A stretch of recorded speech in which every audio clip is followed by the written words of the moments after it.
Prepare yourself for the terror. The prison of madness, where few enter and none return. Welcome to Unsung Horrors. With Lance. And Erica. Leave all your sanity behind. It can't help you now. Welcome to another episode of Unsung Horrors, the podcast where we discuss underseen horror films, specifically those which have fewer than 1,000 views on Letterboxd. I'm Erica. I'm Lance. And this is our annual Horror Gives Back recap episode. It is. This is where we're going to go through all 31 days of our picks for our annual charity challenge, where we ask people to donate $1 or more per horror movie they watched in October to charity. We set up our own fundraiser for this, but there are plenty of people, and I will shout them out as well, who donated to other charities, more local charities, especially those folks who are in other countries. And this year was huge. Last year, we raised over $2,500, and I thought that was amazing. Yes, it was amazing. It definitely was. It is. Amazing. I'm not discounting last year. Every year is more and more amazing. But this year, we raised about $2,100, and we had someone who very kindly matched our donations. So the total sum ended up being $4,210 through the fundraiser to Best Friends Animal Society. I can't. I got my phone up right now and I'm looking at the number. 210% raised of our goal. Yeah. It's mind-boggling. Yes. So yeah, everybody who donated. Are we going to shout everybody out? I'm going to shout everybody out because thank you to, we had 3 anonymous donors. That's including our match donor. Adam H., Matthew S., actually there's 2 Matt S's, but one Matthew S. also took advantage of an employer match, so there's probably more in there coming as well.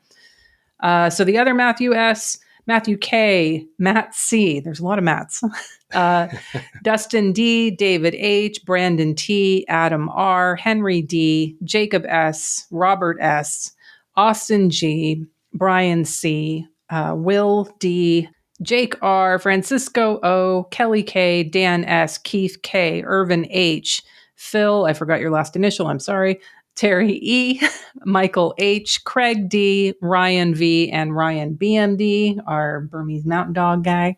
And then we had some listeners who messaged or posted that they donated to other charities that I do want to shout out. Parker also donated to Best Friends as well as a local charity. We have a listener from Germany, Leonidas. He donated to a local nature conservatory that is specifically focused on bats. That sounds amazing. I know. I love it. I love the real bats. I love the fake bats. I've got a lot of bat talk in this episode coming. Oh, good. So Sam Panico, our dear friend, he donated to a local charity. And I mentioned Michael H. earlier. He also donated to Best Friends Animal Society as well as Animal Protection Denmark. Chris D. donated to Brave Space Alliance in Chicago. And John Kahn donated to a local charity and Doctors Without Borders. So hundreds of dollars going to other charities as well. I mean, this is amazing. I think we're probably close to like 4,500 when we count all that stuff together. I wasn't going to ask anyone, well, how much did you donate? Right. Nothing like that. But I'm show me the receipts. No, yeah, seeing so many people that we've seen in the years past who have donated, amazing. Thank you so much for staying with us. But seeing the new people that are joining our Discord. I mean, Eric and I do this because we love talking about horror movies and the underseen horror films, but this is why we do it. To build a community, to get people involved. Yeah, I mean, Best Friends Animal Society too is just a great organization. But every organization everybody's been donating to has just been fantastic. Yeah, for sure. Brings a tear to my eye. I'm not gonna lie. Look, Lance is crying. Getting a little emotional here. Yeah. Don't look at me. I look like Leonardo DiCaprio. Oh. Ugly crying over here. Oh. Well, I'm not going to ugly cry because I don't want to look like Laura Dern. Oh, please do. No. All right, we need to jump in. We have 60 plus movies to go through. This is a long one. Strap in, folks. It is, and sometimes you talk about 2 movies per category. I mean, I'm going to tell you right now, please just pull it back. No. Let's just... Everyone wants to hear every movie that I watched in October. Okay, like your whole life. Every October of your life. Every October movie. That's what it feels like sometimes. Okay, let's dive in. Yeah, go for it. Let's start with you. Universal Horror, Lance. Okay, Universal Horror. I went with The Spider-Woman Strikes Back from 1946. This is directed by Arthur Lubin, who directed the Phantom of the Opera, the 1943 Universal version, starring Gail Sondergaard, who is reprising her role of sorts as the Spider-Woman from the Sherlock Holmes movies. Oh. So there was a movie called The Spider-Woman in 1943, starring my favorite Holmes and Watson, Basil Rathbone and Nigel Bruce. Mm-hmm. This is not a sequel, although she has a completely different name, but she is called The Spider-Woman. Okay. Other than that, so she plays a blind woman, at least that's what everybody believes, and she hires caretakers that end up disappearing. And she has an excuse for all of them why they've left, to get married or something. And a young woman from out of town, she takes the job as a new caretaker, and she begins caring for her. Zenobia is her name, the Spider-Woman. And it also has Rondo Hatton in it. And he plays the servant. He's credited as Mario the Monster Man in this. But every night, Zenobia wants her caretaker to drink this glass of milk that Mario serves her. And it turns out the milk is making her sleep and kind of pretty much knocking her out. Puts her in this deep sleep so that Zenobia can sneak into her room to draw blood from her to feed to her cannibalistic plants that she's creating. So very kind of horror. Yeah, very kind of Little Shop of Horrors, which again, I'm waiting for the spider element to pop up. Yeah. And Mario will sneak off to the farms at night. He injects the local cows with the poison, which apparently kills a little girl in town after she drinks it. They don't really give her age at all, unfortunately. They don't specify that. All right. It's poorly put together, and you have kind of no idea where it's going until it's revealed that Zenobia is poisoning the cows to make the farmers leave town so that she can buy up all their land her family once owned. So I guess she's weaving some sort of spider web. Like, there's no real spiders. Sometimes there's spiders on on her plants, and she'll pick them up and be all, "Oh, hey." Okay. But she's not a spider woman. It's strange. Okay. But apparently this was supposed to be the first of a series starring the Spider-Woman, like the ones Universal had for Dracula and Frankenstein. Mm-hmm. And it was the second time Universal had a spun off of a horror series from their Sherlock Holmes movies. The first being The Creeper from The Pearl of Death, the Sherlock Holmes movie that co-stars the brute man Rondo Hatton. So he's also the subject, remember, of Ron and Bob with Robert Burns from Confessions of a Serial Killer, which is a doc that's currently on Tubi. But anyways, to me, I felt it's a shame that it didn't get picked up. It was poorly received. It helped kill off Universal's second horror cycle. But I would have loved to see Gail Sondergaard in this role, like a recurring Universal horror role, or because everything I've seen her in, she's been super awesome as like a villainess. I did read, too, that the director, Lubin, said that he hated this movie and he did not want to do it, but the studio threatened to put him on suspension otherwise. So they kind of forced him to direct it. And I guess he made it as best as he could. Okay. I had fun with it because of the performances and the weird twists and the actual absolutely no link to a Spider-Woman and a great score by Milton Rosen, who did the Creature from the Black Lagoon score. So, yeah. I recommend it. I wish we would have seen more from the Spider-Woman. Okay. So my Universal was also Lubin directed, and it was Phantom of the Opera 1943. Oh, nice. It is very not horror. I think we've sort of lumped in a few figures into horror because they're Universal, or even RKO, some stuff. I'll talk about one of those later. But this stars Claude Rains as a musician. He is part of the symphony, and he is basically told, he has to leave the symphony because he's having problems. He's too old now, basically, and he's not keeping up, and he's a little out of tune. So, he has an accident later on, deforms his face. I mean, I guess This is a good foundation for people who are unfamiliar with the story. Like if you've only seen Phantom of the Paradise, like this would probably be a good a good film to watch. Claude Rains is not in it nearly as much as he should. There's a lot of singing in this. It's like I should have expected. I mean, it's an opera, so fine, but there's just a lot. And I didn't hate it, but it was very like, I'm never going to watch this again. There is a funny relationship between two of the suitors of the main opera singer woman. A little bit of a competitive bromance between them, and that was kind of cute. But really, like, Claude Rains is a star here, but he's not given nearly enough screen time, so it's kind of a disappointment in that respect. But I have the Universal Monsters box set. It's in that, and yeah, it's fine. Yeah, I watched it years and years ago, and I thought the same thing. Like, I needed more Phantom. I get why it's in the Universal horror, but it doesn't feel like horror at all. Yeah. The Hammer horror, the Terrence Fisher one with Herbert Lom, that's my favorite Phantom. I'm going to get to that one next. Yeah, that one's worth watching for sure. All right, and then sequel, I watched The Prophecy 2 from 1998. Oh. This is in a Vinegar Syndrome set that has Prophecy, Prophecy 2, and Prophecy 3.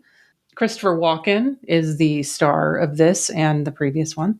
And this is basically about good angels versus bad angels. Christopher Walken he's resurrected. So I've seen The Prophecy, the original, but I don't remember how he was killed. But apparently it was in somewhere that got paved over in a parking lot. Because that's how he comes back. Like this parking lot just like opens up and there's like this just, hell gap and he just crawls. What the hell? I was in the road. That was bad. That was bad. Yeah. There's a prophecy of a descendant of, or not a descendant in this case, but a woman and an angel having a baby together. And that baby will, I don't know, bring balance to the force or some shit. I don't know. Sorry, this was early in the month. But anyway, this has Christopher Walken in it, obviously. Danzig is in this. What? Danzig is in this. Eric Roberts and Brittany Murphy is in this. Shit, yeah. And it's great because like Walken is hamming it up. Brittany Murphy ends up in the movie because she and her boyfriend are in a car and they have a pact to kill themselves. And so they drive their car like into a wall and Christopher Walken comes along and like boops her and like and says, "Okay, you're my like sidekick person now." And so she's just like trudging along with him like, "Fuck, I just want to be dead." And their whole like dynamic is a lot of fun. The movie is not good, but it is certainly entertaining. I think there was one in particular scene where I'm like, you know what this movie is missing? It's missing some George Buckflower. Yeah. That would have brought it up a little bit, but honestly, if you have the Vinegar Syndrome set, I would say check it out. It's got a great cast and it's really just dumb fun. Yeah, I feel like if there is a movie where you think of George Buckflower, they're doing something right. Like if you're like, he should be in this movie. Yeah. Because it has that feel. Yeah. What about you for sequel? Okay, sequels. I went with The Crawlers from 1991, also known as Troll 3, and also known as Contamination Point 7. But much like Troll 2, this has nothing to do with the previous films. Okay. Directed by Fabrizio Laurenti, who did The Witchery. Some of the scenes I learned were filmed by Joe D'Amato, who's uncredited. But Larry Ravine was one of the cinematographers. We talked about him quite a bit because he shot pretty much every Chuck Vincent film out there. Right. Deranged, okay. Bad Blood, all the good stuff. He's definitely my most watched cinematographer of this year. Okay. I think I've watched 9 of his movies, maybe 10 with this. Also costume designed by Laura Ginzer. So it's about radioactive trees in a remote forest, and their roots start coming up from the ground and begin killing people. And dogs. Oh. I know. That's where I was like, okay, you've crossed a line. Yeah. The trouble with this is it never shows the roots ever actually killing anybody. It's like there should be gore, but there isn't until like over an hour into it, where there are some gnarly kills and fun practical effects, but most of the root killings beforehand are just like they wrap around them. Made me think a lot of Welcome Home, Brother Charles. I was like, I should be watching that instead. But before they know it, they show one dead body, and it's a girl with mud, like a mud all over her. So it's like, okay, so that's what the dead bodies look like. There's no blood, there's no gore. It's very strange, and it's mostly point of view shots, like the vines in Evil Dead coming up at people just staring into the woods and yelling before they're killed. Kind of a letdown in that regard. But the acting is atrocious, which is so much fun to watch too. Okay. Very much like Miami Connection. Okay. Sort of cast, but with Italian actors, wild dubbing, of course, like what you'd expect. Sounds like the same guy adding the voices to all the Italian actors. Especially the dubbing of the sheriff is really funny. He's fun to listen to and watch because the voice is so not his. And I love when that happens. Very low rating on Letterboxd, which I kind of get because of how much of a mess it is. But as I was watching it, I kept thinking of like Appointment with Fear, but with like an Italian version of it, to where it's just poorly edited. The cast is kind of pulling me in, but at the same time, it's like, this is such a mess. But at the same time, very entertaining. I'll watch anything with Larry Ravine as DP. But one thing I did like was the sound effects. Like when the roots would pop up, it would just be like a whip sound. So it'd be like, whoosh, and then like they just shoot out and start strangling people. That's cute. It's fun though. It was a short runtime. I think I gave it like 3 stars. Okay. Then for Philippines, day 3. So I'll probably destroy this pronunciation. Mutong Tubig, which it translates to Town in a Lake from 2015, directed by Jet Lako. And this one I was excited about because I had read like comparisons to David Lynch. Oh. I actually watched this one. I think this might have been my first watch because it was potentially based on the reviews that I had read. My October pick, but I watched it and I was like, nah. You were going to pick a movie from the 2010s for this podcast? Yeah. Holy shit. Yeah, 2015, because it barely had, I forgot what it's at, maybe 500 views. Okay. But it's about 2 young girls who are picked up on this bridge, kind of like Twin Peaks. Okay. In the middle of the night by these kind of creepy, gross men, and they take them to the forest and rape and kill one. Kind of like Twin Peaks. Twin Peaks, yeah. While the other one runs away and she's chased. So right away, you kind of, you don't know what happens to the girl that runs away. And the cops start a search team after finding the first young girl's body to look for this other girl. So it does start off very dark and uncomfortable because you're expecting the worst, seeing these 3 young girls being picked up on a bridge by these older men in the middle of the night. What's really effective in this is that there's no music in it. It's just kind of these heavy sounds, a heavy sound design, like you're sitting in an airplane and the volume is a little off, where like there's this constant rumble. Okay. Like I always think of The Shining when I hear or watch movies like this, where there's kind of like a drone going on that's just putting you at unease. So it had great sound design. But literally for like 45 minutes, it's just like the town searching for this missing girl and saying like over and over again, like, how can this happen in our small town? Mm-hmm. It introduces a few new characters. It gives off some tense scenes here and there, some really nice looking landscapes, but it takes forever to go anywhere. About an hour in, finally, things start getting a little supernatural, which was what I was hoping for, especially after reading all the previous reviews, like about David Lynch movies and Twin Peaks. But it was all just a little too cryptic for me. It's just a bunch of people kind of just staring up at the sky with like crazy drones, like they see something and cut to the next scene. Okay. Like I said, a lot of the reviews had similarities to David Lynch, and I could see like the town coping with grief, what happens to the young girls, some of the sound design, but I don't see any of the similarities really. Okay. The time spent on the characters was kind of Twin Peak-ish, but they're just not weird enough, to get sucked into. So I think I gave this 3 stars. I did like the sound design. Like I said, it definitely puts you in a mood. I was just in that mood. I was hoping for like a bigger payoff or something to come off. But surprisingly, this is on Tubi, and it's worth checking out. Okay. My Philippines pick was also on Tubi. I watched Bloodthirst from 1971. It says it's about women are being killed and drained of their blood in Manila. Philippine movie regular Vic Diaz is in this. He's a cop, but he calls in his New York cop friend to help him investigate. And really, like, the rest of the movie is his New York cop going to the club to talk to a lady and then leaving and then going back to the club and talking to someone else there and then going back to the club. And it's just a lot of back and forth for most of the movie. And I was getting very bored with it until the end. Without spoiling too much of it, there is a henchman, toxic Avenger knockoff who gets assaulted with a fake leg in an underground lair. So the ending is very fun. I will give it that. It's interesting because the director of this was Newt Arnold, and he directed 2 other movies. One of them was Bloodsport, the Jean-Claude Van Damme movie. Wow. Yeah. Interesting. He's got lots of AD credits, though. He's just got a weird career in general. But yeah, I mean, it's okay. The ending really kind of brought it home for me, and it put a smile on my face. Is it like a prosthetic leg or a severed leg from somebody? Prosthetic. I'm sorry. Okay. Yeah. So a homeless guy, not George Buckflower, brings a should have been. It should have been.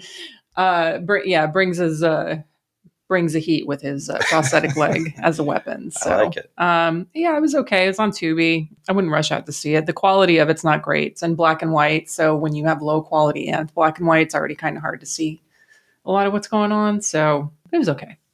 And then birth year, I watched Dr. Jekyll's Dungeon of Death from 1979.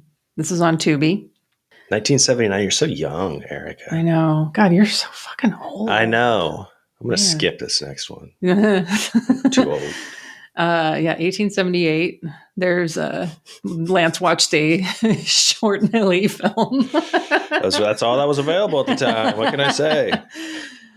All right. So I'm going to preface this by saying that I think that you would love this movie because it is tedious and repetitive, very stupid. Oh, yeah. And has a little bit of horror and lots of wrestling in it. Oh, yeah, I would. So, hold on, I'm watching this. Dr. Jekyll's descendant has started basically a fight club in his basement. He kidnaps people and tests them with his grandfather's aggression serum, and then he pits them against each other in the basement. Yeah, so my official note was, it's slow, it's stupid. I don't know why this movie exists. Lance would probably love this. That was my last note that I wrote about this. Yeah, I just watch listed it, so thank you. Yeah, you're welcome. This movie has a great fucking poster, though. It does. I will give it that. Okay, my birth year. Yeah. 1978. I'm like, what, about 5 months before you? Okay, I'm just trying to say I'm not that much older than Erica, everybody. I went with Empire of Passion from 1978, the Japanese movie, directed by Oshima Nagisa. That sounds right. He directed In the Realm of the Senses and Merry Christmas, Mr. Lawrence with David Bowie. Okay. So this one was good. This one I had this one in my watch list. And what's funny is too, like when I look at my Letterboxd stats, in the 70s, 1978 is the year with the lowest movie views. Like you see like a weird dip, a little big valley in it. So I need to watch more 1978 movies. But only one good thing happened in 1978. Yeah, Cody was born. Oh, very well done. Well played. I knew I should have strangled it with that umbilical cord. But yeah, this one was good. It's about a rickshaw driver's wife who begins sleeping with a man from the same village who was 26 years younger than her. And this young man decides to kill her rickshaw driving husband. And she agrees to help him out. And they get him drunk, strangle him. They throw his body in a well. There's a great dummy drop of that, by the way. Okay. I don't know if I put that in Discord, but she begins to tell the villagers that he left to work to Tokyo. And 3 years later, people start wondering, like, where is he? Why didn't he ever come back? Including her 2 children, who are getting older, obviously, at this point, and they begin asking questions. She begins to see signs like the wheel of the rickshaw that's in their house slowly spinning by itself. And villagers begin having dreams about her husband being dead. Even her oldest daughter begins having this dream too of seeing her dead father, and that he was murdered. So she starts to see her husband at night as a ghost. So does the man who murdered him. And the village is claiming that they're all being haunted by this rickshaw driver. So an officer comes to investigate, and that's kind of when everything starts kind of spiraling out of control. Visually, I mean, there's not much. I can't think of anything bad to say about this. It's a little slow. It's very slow burn. You know, it's like a haunted ghost story, which you kind of expect when watching ghost stories. Mm-hmm. But it's, I mean, like kind of perfectly produced, and the technical aspect of it is just like a treat for the senses. The director won Best Director at Cannes in 1978 for this film. Oh, okay. So, like I said, beautifully shot by the cinematography who did Kai Dan and what is it, Harikari, The Human Condition. He did all those, the cinematographer. So it's, like I said, it's beautiful. This is a complete mood piece for sure. It does have a surprising Fulci eye trauma scene. Oh, fun. Fog for Days. The original score is amazing. Toru Takamitsu does the score. It's just kind of a terrifying ghost story, and it does kind of sit with you, which I really, really respect. So I recommend it. Empire of Passion from the great year of 1978. Watch listing. So 1990s is next. I went with The Bloody Beast from 1994. Okay. Directed by Tak-Sing Tam and Yang Chu-won. I think this is this was in Sweetest Taboo. I'm pretty sure. Yeah, positive it is. What is it called? Bloody Beast. Oh, Milk. Okay. Yes. Yeah, it's about a very disturbed young man who's infatuated with breastfeeding. Yeah, starts getting kind of horny and killing women as well as their children, and that's why it was in your book. But it has two of your favorite things: child death, child kill, and necrophilia. Mm-hmm. Pretty gross watching this kid who's essentially becoming, I mean, the equivalent of a school shooter before your eyes. Yeah, he's he as a kid he watched his mom breastfeed, which stuck with him. And later in life, he begins watching his sister bathe and have sex. He's just really gross, really uncomfortable scenes. And there's a scene where the police take in some suspects. And because a lot of these victims have been raped, they have these suspects masturbate to collect their semen. Yeah. And so they're like, well, how do we do this? And they're like, here. And they start giving them like Centerfold magazines, and they ask for like pictures of certain actresses. And I'm like, what? It's silly stuff. Overall, I really liked it, but I thought it was a bit slow and added a little too much humor that I just didn't really find that funny. I wasn't like, cackling and having like a great time. Yeah. A lot of the scenes were funny, like especially the masturbation one. But the whole movie's told in a flashback with the killer telling like some prison guards about the killing. They really had him before his execution. They wanted to know why he did the killings. Mm-hmm. And he never really explains that. He just kind of explains the murders. So I kind of wanted less of just the creepy guy smiling by himself holding a knife, because there's a lot of scenes of that. Like, I know he's crazy up front. I don't need the entire movie to keep reminding me this. Yeah. Just watching him peep on women and laughing in a room or outside by himself. Like, give me more of the, breastfeeding and him like fucking just killing kids and all the women he does. But yeah. I think I gave it 3 stars. I enjoyed it, but it didn't like hit home for me. Okay. So my 1990s pick, I switched it after going to Weird Wednesday, and we're going to have our episode about Doppelganger from 1993. I am so excited to watch this because a lot of people from our Discord channel have been watching it. Yeah. And it's like their reviews and feedback. I'm like, this better blow me out of the water. It will. I promise. Yeah, that's what they said, and it has. So I absolutely I'm excited. promise. I'm very Scout's excited. Honor. And I'm so excited to talk about it. And I know our listeners are excited to hear about it. I think even one of our listeners from Australia mentioned it got a Blu-ray release there. Oh, yeah. And he was like, yeah, I was not even looking at it. And then I saw your review, and now I'm like, interested. I'm like, that's what I'm talking about. That's what we do. So then vampires. I watched The Return of the Vampire from 1943. I grabbed this one from the library. So a recurring theme throughout my Horror Gives Back this month is related to my in memoriam pick. So Lee Gambin, who contributed a lot to special features and Blu-ray releases, I picked a lot of movies where he made a contribution, and Bill Ackerman actually made a list of all of the things that Lee Gambin contributed to, so it made it very easy for me to find these movies. Thank you, Bill. So yeah, Lee Gambin provided the audio commentary for the Shout Factory release. This is starring Bela Lugosi as not Dracula, but as Tesla. But it's Dracula, really. Anyway, Tesla has this werewolf Renfield that looks like, I don't know, like Corey Haim fucked a Scottish Terrier or something. Oh yeah. It's weird. There's lots of fog. It's a little goofy with some bumbling cops, and a woman takes the reins on the investigation. There's not a Van Helsing in sight. So it's a very standard vampire story where, hence the title, like Return of the Vampire. Like, they're not calling him Dracula. They're calling him, Tesla. Armand Tesla? Yeah, Armand Tesla. I wonder if that's where Anne Rice got the name. There you go.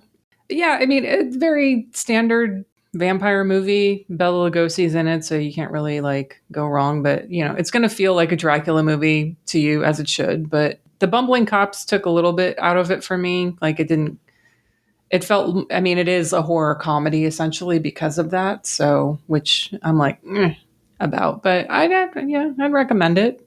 Yeah, Shout Factory's got a release. You can check it out there, or go to your local library if they have it. Did you check out the special features or the? I did not have time to. I was just trying to watch the movies that he contributed to. That's awesome. So, but I think, because there were some where I think all the ones I picked were audio commentaries. So I was like, I don't have time for double watches this month. Yeah, that's a great idea though. That's good. It's a good tribute. Thank you. What about you for vampires? I watched Vampire with a Y. Vampire. From 1990, directed by Bruce G. Hallenbeck. So I'm thinking Vampire. Okay, you're okay. So you're thinking of the Carl Theodor Dreyer. Yeah. Okay, never mind. No, this has an E at the end. Vampire. Oh, okay. Like a funeral pyre. Got it. But it is apparently so.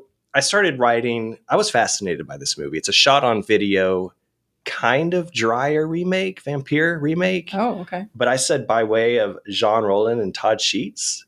Oh, wow. That's an intersection of things.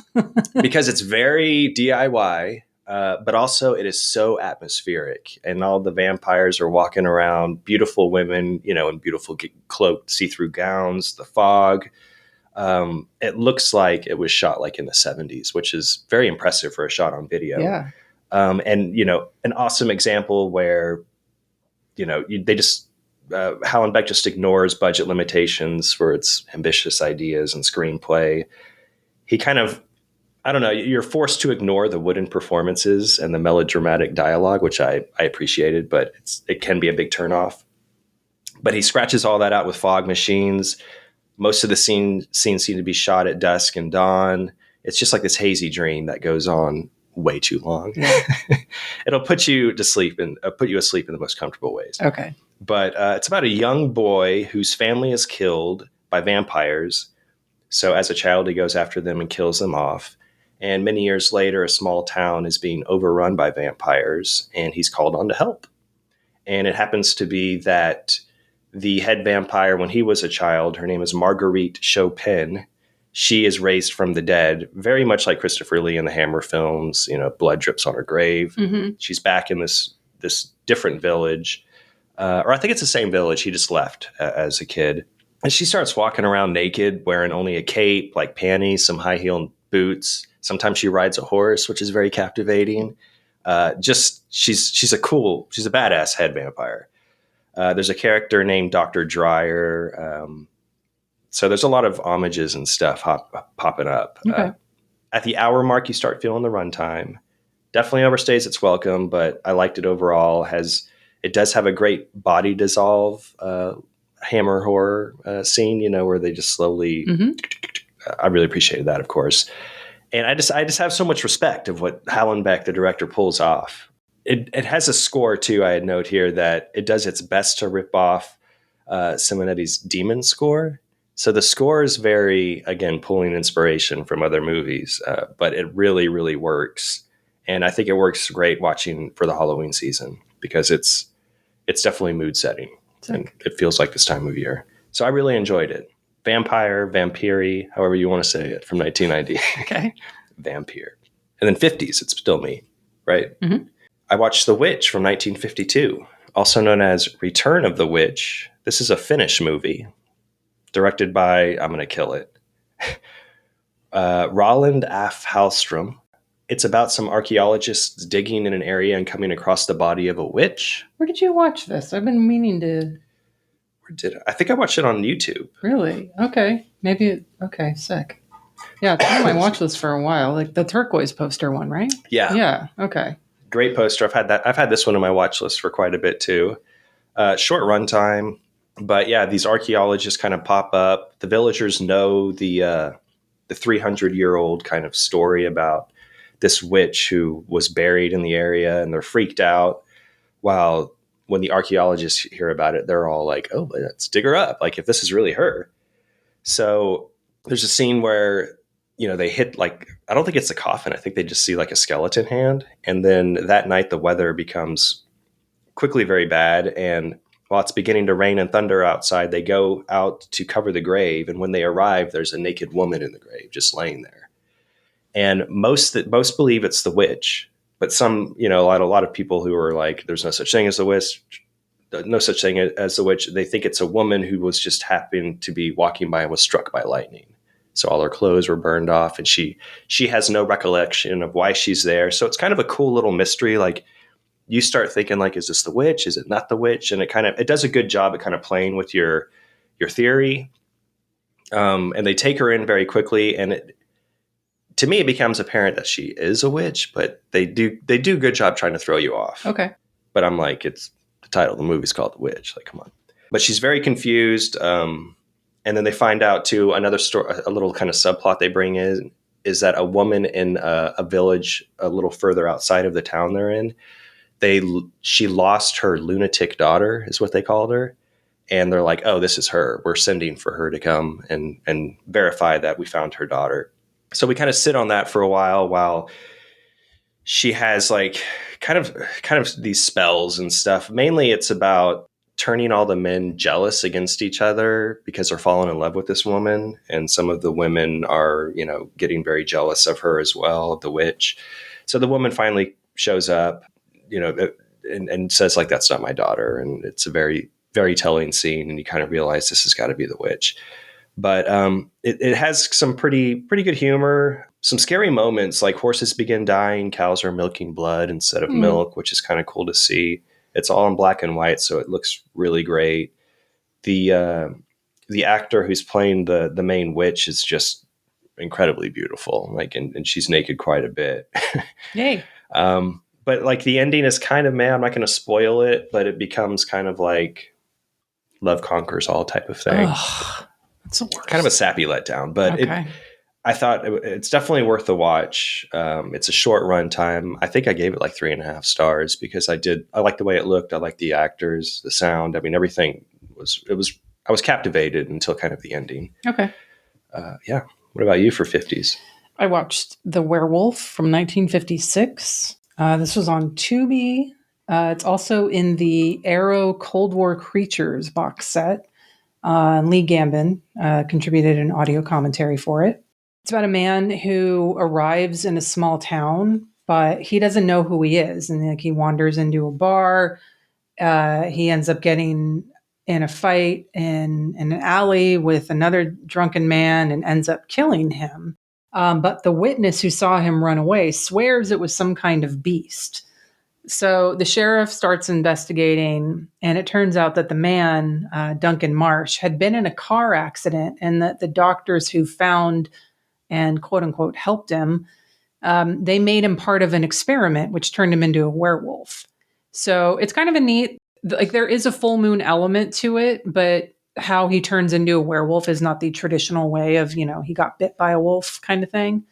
So, yeah, I mean, I like that it's a different angle of being science and not werewolf mythology at the root of this. It makes it a little bit different. 1950s, kind of breezy sci-fi horror. It's entertaining, but it can get a little repetitive and very talky because it is also 1950s sci-fi. So you have that. But I liked it. It was cute. And then Spain, I watched Curse of the Vampire or Vampire, PYR, from 1972. This was on Noodle.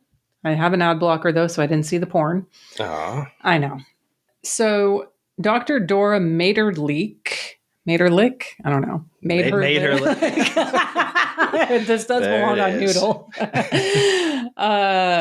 Okay. She's called to a nearby castle in a small Spanish village to cure the father of Baron Karl von Reiselbert.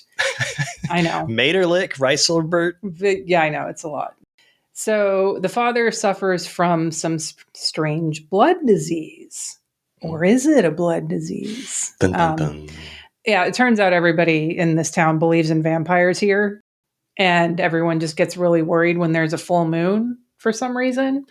It's interesting because, you mentioned like a sort of Jean Roland sensibility in your vampire film. Mm-hmm. And this has that as well to a certain extent. It's very standard Euro horror vampire movie, but it feels like the director, Jose Maria Elorrieta, watched a few Jean Roland movies, took some notes, and then decided to make his own.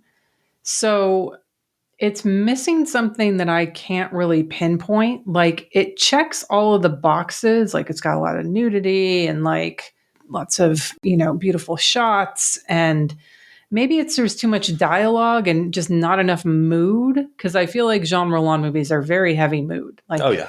So I don't know. It's fine. I think it's worth a watch, but not worth rushing into it. I would just maybe rather pop on any Jean Roland movie before this. But I don't know. The women are all extremely beautiful in this, so it's nice eye candy as well. But Yeah. what about you for Spain? For Spain, I went with A Candle for the Devil from 1973, okay. also known as It Happened at Nightmare Inn, directed by Eugenio, or Eugene, as it's listed on the opening credits here. Eugenio Martin, who also directed Horror Express, The Ugly Ones with Tomas Millian. So there are multiple different edits out there of this, and I started watching one on Tubi with the title "It Happened at Nightmare Inn," which is about an hour 13 minutes. And I noticed like the first murder, which happens pretty quick, it seemed heavily edited. So I was like, interesting. So I looked up another one on YouTube under the same title, which runs for only 67 minutes. And I realized these are both heavily edited. It removes pretty much all the nudity and most of the gore scenes and the murders. So I looked up A Candle for the Devil, which obviously is the real title of the movie, on YouTube. And there's a channel called Visual Ventures, which has the full hour, 27 minutes that shows everything. It's not edited. It's very clean. It's like the restored version, probably from the recent release. And recent, I think it was like the last 5 years or so. But watch that. Don't watch It Happened at Nightmare Inn. Look for A Candle for the Devil if you decide to watch this, because I love this movie. It's about two older sisters who run a hotel, and in the very first scene, they immediately kick out a woman who is staying there, and she's sunbathing on the roof. And, they're calling her a hussy and saying, "This isn't a whorehouse." And they push her down the stairs on the way down, or on the way down from the roof, which kills her. And one of the sisters say that they are God's hand of justice and that it was divine intervention that she died. So then the whole plot turns into this murder woman's sister arrives looking for her, and we kind of follow her as other women staying at the hotel begin to disappear, meaning that the sisters are murdering them. Mm-hmm. But both sisters are super religious, but they're also very horny. One sister is hornier than the other. She begins sleeping with a younger man who works at the hotel, while one sister in particular is very mean and more so religious than the other. But I just loved watching these two actresses command like every scene. They're so captivating. they have their differences, but when they murder together, it seems like they're kind of bonding. So they kind of like, protect each other in this weird way. But like, as much as I like their performance, it's like they're essentially the worst of the hardcore religious, which is like people with different beliefs deserve to die. Yeah. Because basically they think like this woman, oh, she has a child, but it's out of wedlock. So she's like a servant of evil. So it's very interesting.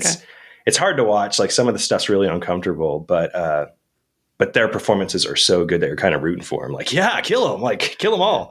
It has a great original score by is it Antonio Perez Ole, who did the score for The Blood Spattered Bride. Yeah. Okay.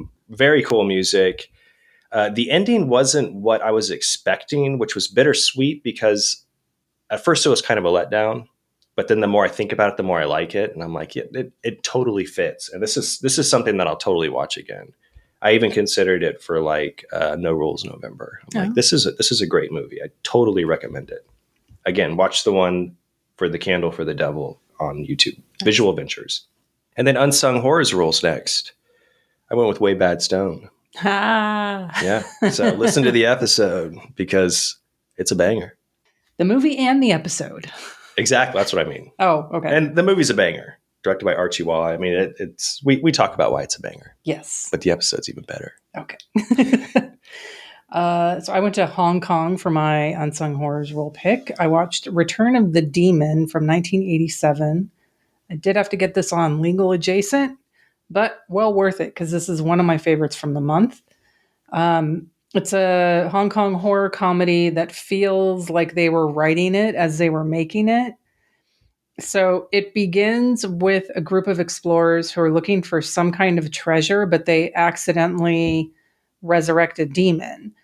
Now, the demon needs to resurrect 49 times to gain immortality or something like that. It's like a Dungeons and Dragons game. Okay. Bird. Speaking of way back stone. All right. So a Taoist priest and his apprentice show up and explain all of this, and then they all team up to track down the demon to stop it. But then they get sidetracked after the priest uses a spell where he can take some fur from a dog in order to gain its tracking and smelling capabilities so that they can track the demon. Something goes wrong with the spell and he ends up turning into a werewolf. And this side plot goes on for literally like 30 minutes. Okay. So they forget about the demon completely. After that's resolved, then it turns into a haunted house movie for another long stretch before it finally gets back to the demon. Like the demon shows up at the haunted house. So it's a lot of fun. I laughed out loud a few times, probably at some stuff that others would find offensive. It's a shitty Laserdisc rip on YouTube, or not on YouTube, that I downloaded. I would love to see this one restored and released. It was fun. Awesome. That sounds great. Yeah. And then the next is Michael Ironside. Yay.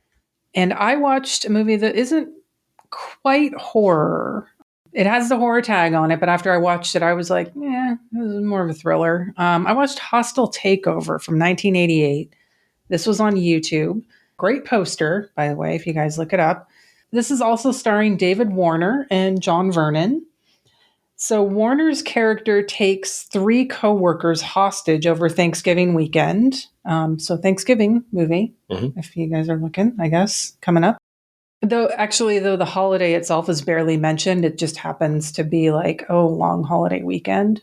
Like they're not very upset about missing out on, the Stouffer stuffing. Anyway, so maybe it doesn't really deserve a place on Thanksgiving horror list. But anyway, it's on some Thanksgiving horror lists I saw, and I was like, well... Is Michael Ironside one of the hostages? Yes, Michael Ironside's one of the hostages. It's weird because it's hinging on the fact that Warner's character has no demands, and he doesn't give a reason for taking these people hostage. Like, it's not like, oh, my son died because of...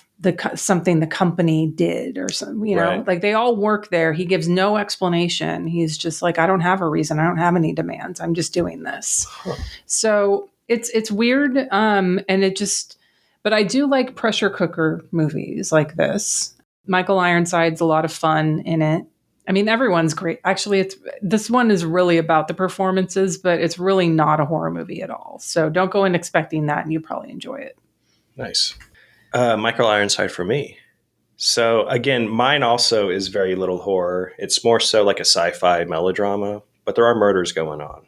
I think in my Letterboxd review, I put Days of Our Lives in space because it's called Murder in Space. Oh, from 1985, directed by Stephen Hilliard Stern, who directed Rolling Vengeance and The Park Is Mine with Tommy Lee Jones. So this is a made-for-TV U.S. Canadian production movie. Mm-hmm. I think it was aired in both countries and it's about a crew of an international space station who are scheduled to return to Earth in a few days, but someone begins killing off crew members one by one. And I read on its initial worldwide premiere, the film was shown without the ending, and a competition was set for the viewers to solve the mystery of who the murderer or murderers are. Oh, that's some William Castle shit. That's fun. Yeah, it's a great marketing scheme. And the conclusion of the film was shown several days later, with the contestants being eliminated one by one until the winner correctly identifies the killer or the killers. Okay. And in the final 15 minutes of the film was shown, again, at a later date, and that was when everybody was revealed. Prizes were apparently awarded when the conclusion was shown a few days later. So Michael Ironside, the reason for this movie, he is the judge, jury, and executioner in this. He's playing this hard-nosed captain that the crew are all put off by because of his no-nonsense attitude. So right away, he's a suspect, right? Yep. But it has a great cast of character actors in here. Martin Balsam plays a Soviet liaison officer. He's always great. Yeah. Wilford Brimley plays a completely put off U.S. official. Diabetes. Yeah, he's probably so pissed off because his blood sugar levels are off or something. But he plays Wilford Brimley to a T because he's Wilford Brimley. Yeah. It's really cool because there's a secret gay relationship happening between two men on the International Space Station, between a German and American man. So I'm sure a lot of people thought like, okay, the gays are committing the murders because they're trying to hide this secret. Nobody knows, but they conversed a lot, and I was like, respect to this. Like, you probably didn't see a whole lot of that in the early 80s. But yeah, you're to guess the killer because, that's the whole mystery. Who's killing everybody on this space lab? I'm just going to give a spoiler alert. Are we okay with it? Should I not give away? You can give the spoiler. People skip ahead 10 seconds. Skip ahead 10 seconds. I mean, it turns out it's different people killing each other. So how anybody figured this out, I have no idea. Oh, wow. They're all killing each other for like dramatic reasons. Like, oh yeah, I used to love this girl and I used to love this person. Super silly stuff. Kind of a letdown, but it made me smile at how convoluted and stupid it was. Okay. It also spends like I guess it was the 20-minute episode, the finale, to explain everything and previous scenes we've all watched. So it's funny. I totally respect the marketing idea. Like you said, very William Castle. But yeah, I think I gave it like 2.5 stars. Okay. I won't watch it again, but Michael Ironside's great, as are the other cast members. Okay, Ghosts, day 11. Chugging right along. This is one I've also had on my watch list for years. It's The Woman in Black from 1989. The British made-for-TV horror directed by Herbert Wise, adapted from the 1983 novel of the same name by Susan Hill. You can certainly feel the commercial breaks in this, which it's not too bothersome, but you realize very quickly that this is a made-for-TV movie. It takes place in the mid-20s. It does a good job setting this up because one of the first scenes is these young men are laughing. They're all kind of talking at a desk and they're all laughing. And then the protagonist shows up and they ask, have you seen the new Charlie Chaplin film, The Gold Rush? So I was like, this is the 20s. I got it. But it's about an old wealthy woman who passes away, and this firm sends a young solicitor to attend the funeral and spend a week or so to take care of her estate and belongings. And he begins seeing a creepy woman in black popping up all over the place. And he starts hearing what sounds like a horse-drawn carriage falling into the marsh that this house that he's staying at is located on. And he hears a woman screaming and a young child screaming, like they're drowning in the marsh. Erica, this thing pretty much revolves around dead children, by the way. Yeah, there's this one, and then there's like the remake with Harry Potter. With Daniel Radcliffe, yeah, which I had watched years ago, and I did not care for. It's a Hammer Films production, which is interesting. And they did a sequel, I think, like a few years later. But I found that one incredibly boring.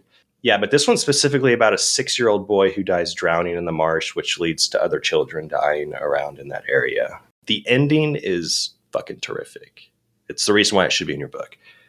Is it in your book? Is it not? I don't know if it was. Maybe I got so put off by the Harry Potter one that I was just like, ugh, I'm not watching the other one. Well, this one's worth mentioning if it's not. It's got beautiful, foggy landscapes. Marshes on the coast of a small European town, very gothic and haunting. And I watched this one just a few days ago when it became overcast and drizzly here in Austin, so it's kind of perfect. The fucking weather is being a goddamn tease right now. It's weird. Fucking rain. Okay, I did not see this one, so I'm adding it to my Even More Child Kills list. Thank you. Yeah, it's good. So yeah, like I said, the Daniel Radcliffe one I watched, I wasn't a fan of. It's another ghost story, so it's very, very, very slow burn. Mm-hmm. I kind of was feeling the runtime. Sometimes these are hit or miss for me. This one kind of wasn't my cup of tea because it is so slow, and we get what the ghost is. We get why it's happening pretty quick. I did enjoy. They do pop in a few kind of clues and stuff here and there, but for the most part, you're just kind of repeating the story and the hauntings for 2 hours. Yeah. But that ending is chef's kiss. It's what kind of like, I think most people watch this, and if they're feeling what I'm feeling, like, get on with it. Like, this is kind of boring. That happens, and you're like jolted up, and you're like, this is the best movie ever. I gave it like three stars. I did take into account how long it took to get there. But okay. Love the way it looks, how it's filmed, and that ending is something that everybody should experience once. Awesome. You're next. Yeah, my ghost pick is burning one that I've been saving. I finally watched Ghost Watch from 1992. I still have never seen this. Oh, okay. I'm gonna admit it here. See, and that's the thing. Like, somebody posted in our Discord about like, oh, I'm embarrassed to say I finally watched. I think it was Scanners or something. And I was like, no. We don't shame anybody. We don't get embarrassed about anything we haven't seen. You've never seen Scanners? I mean, I hate when that happens. I know, but the thing is like when. Yes, maybe sometimes the initial reaction to something is shock, but it's like the shock is more based in like, oh my God, you're in for such a treat. Yeah. Oh, it's almost like an envious thing. Like, oh my God, I wish I was you. Yeah. Like, and you get to watch it for the first time and experience in that. And I'm glad I still have movies like Ghost Watch to watch. Same. Because that means, like, I've said this before, like, I'm not going to be stuck watching like, made for Tubi originals for the rest of my life. I still have plenty of movies like this in my life that I haven't seen. So I'm glad I got around to it. I will loan you my Blu-ray that I got if you would like to watch it for next year's Horror Gives Back, if you want to save it for then. Yeah, so from the Letterboxd description directly, for Halloween 1992, the BBC decides to broadcast an investigation into the supernatural hosted by TV chat show legend Michael Parkinson. Assisted by Mike Smith, Sarah Green, and Craig Charles, and a camera crew, they attempt to discover the truth behind the most haunted house in Britain. This groundbreaking live television experiment does not go as planned. So this was broadcast on TV without a disclaimer that this was fake. So this gets compared a lot of times to Wells' War of the Worlds, even though I think there technically was a disclaimer on that, if I'm remembering correctly. John actually told me, of course he knows this, told me that a kid killed himself a few weeks after this aired because he was hearing the pipes banging in his house and he thought it was the ghost from this. Oh, shit. Yeah. The power of cinema. Yeah. So a lot of people call this found footage, and I guess that's partially or technically true. But this is more like that. To me, I didn't see it. It seemed more like that new movie, Late Night with the Devil, where like the footage isn't technically found, right? Or set up that way, because this was intended as like a live broadcast for people to watch in real time. And I guess if you're watching it after the fact, maybe it feels like found footage. But if you watched it in real time, which I think it was either Henry or Jim in our Discord that said like they watched this on TV when it aired, which I'm so envious. Like, that's amazing. But if this is found footage, it's one of the greatest ever made. Like this is up there with like, if you're, Cannibal Holocaust as far as found footage goes. Like I gave this 4.5 out of 5. I loved it. I loved it. Yeah, I'm excited to watch it because every review and rating and everybody I follow on Letterboxd, it's always positive and high. So yeah, this is like an annual watch for so many people, and I'm like, I've never seen it. But you know what? I also had never seen Trick or Treat until I wrote the book, and fuck that movie, dumb little Sam. It's fun. No, it's not. I think that's Cody's favorite. Cody loves that movie, and every time he posts about it, I just want to vomit. Sorry, I'm a hater. Apparently. There's also a movie you'd probably hate called Tales of Halloween, which I thought it's great Halloween vibes. Is that the Adam Sandler one? No, that's Hoobie Halloween. Hoobie Halloween. You need to watch Hoobie Halloween with captions because you can't understand anything Sandler's saying. I rewatched that for. Stop it. You should watch it. No. And the Munsters. No. Just stop. Okay. Physical media. I have 2 to talk about. So the first one I watched was The Strange World of Coffin Joe from 1968. This is an anthology. This was in the Coffin Joe box set from Arrow, by the way. So the film is an anthology. There's 3 unconnected stories, no wraparound. So the title actually fits. That is very, things are just happening, very Coffin Joe. That's his world. So the first is about a doll maker and his 3 beautiful daughters, and a gang of thugs overhears that the doll maker doesn't use a bank, so they decide to rob him, and things don't go well for them. The second's really interesting. It has no dialogue, and it follows a man who's obsessed with a young woman but never talks to her. And it takes place over several months, maybe even years. But by the end, he finally gets the nerve to approach her, but not the way that he wanted to. And the last one is a torture chamber segment. And throw a torture chamber in anything and I'll fucking watch it. Even one where it's Dr. Jekyll and wrestling, I'll watch it. But hell yeah, I'll watch that in a heartbeat. Yeah, I love Coffin Joe and his movies. I hadn't seen this one before, so I'm looking forward to finishing off the rest of the ones that I haven't seen. And then my other physical media pick was Sex Demon from 1975. Oh, nice. This is an AGFA Blu-ray. Liz Purcell found this lost film and played a big part in this release. She has commentary tracks on all 3 of the films that are on the release, but I've only watched Sex Demon so far. It's just under an hour long, and it's sort of a ripoff of The Exorcist. And I say sort of because it's really only about a guy getting possessed by a demon through a cursed amulet, and then a couple of similarities. I don't want to tell anyone how to make their gay exorcist sex film, but there are a few obvious missed opportunities here. First, let Jesus fuck you. Can we not find a guy named Jesus at the club and that he goes to? Like they're one of the characters goes to the club constantly. Like, why do we not have a Jesus there? Yeah. Why do we not have a let Jesus fuck you? Second, there is no crucifix up the ass.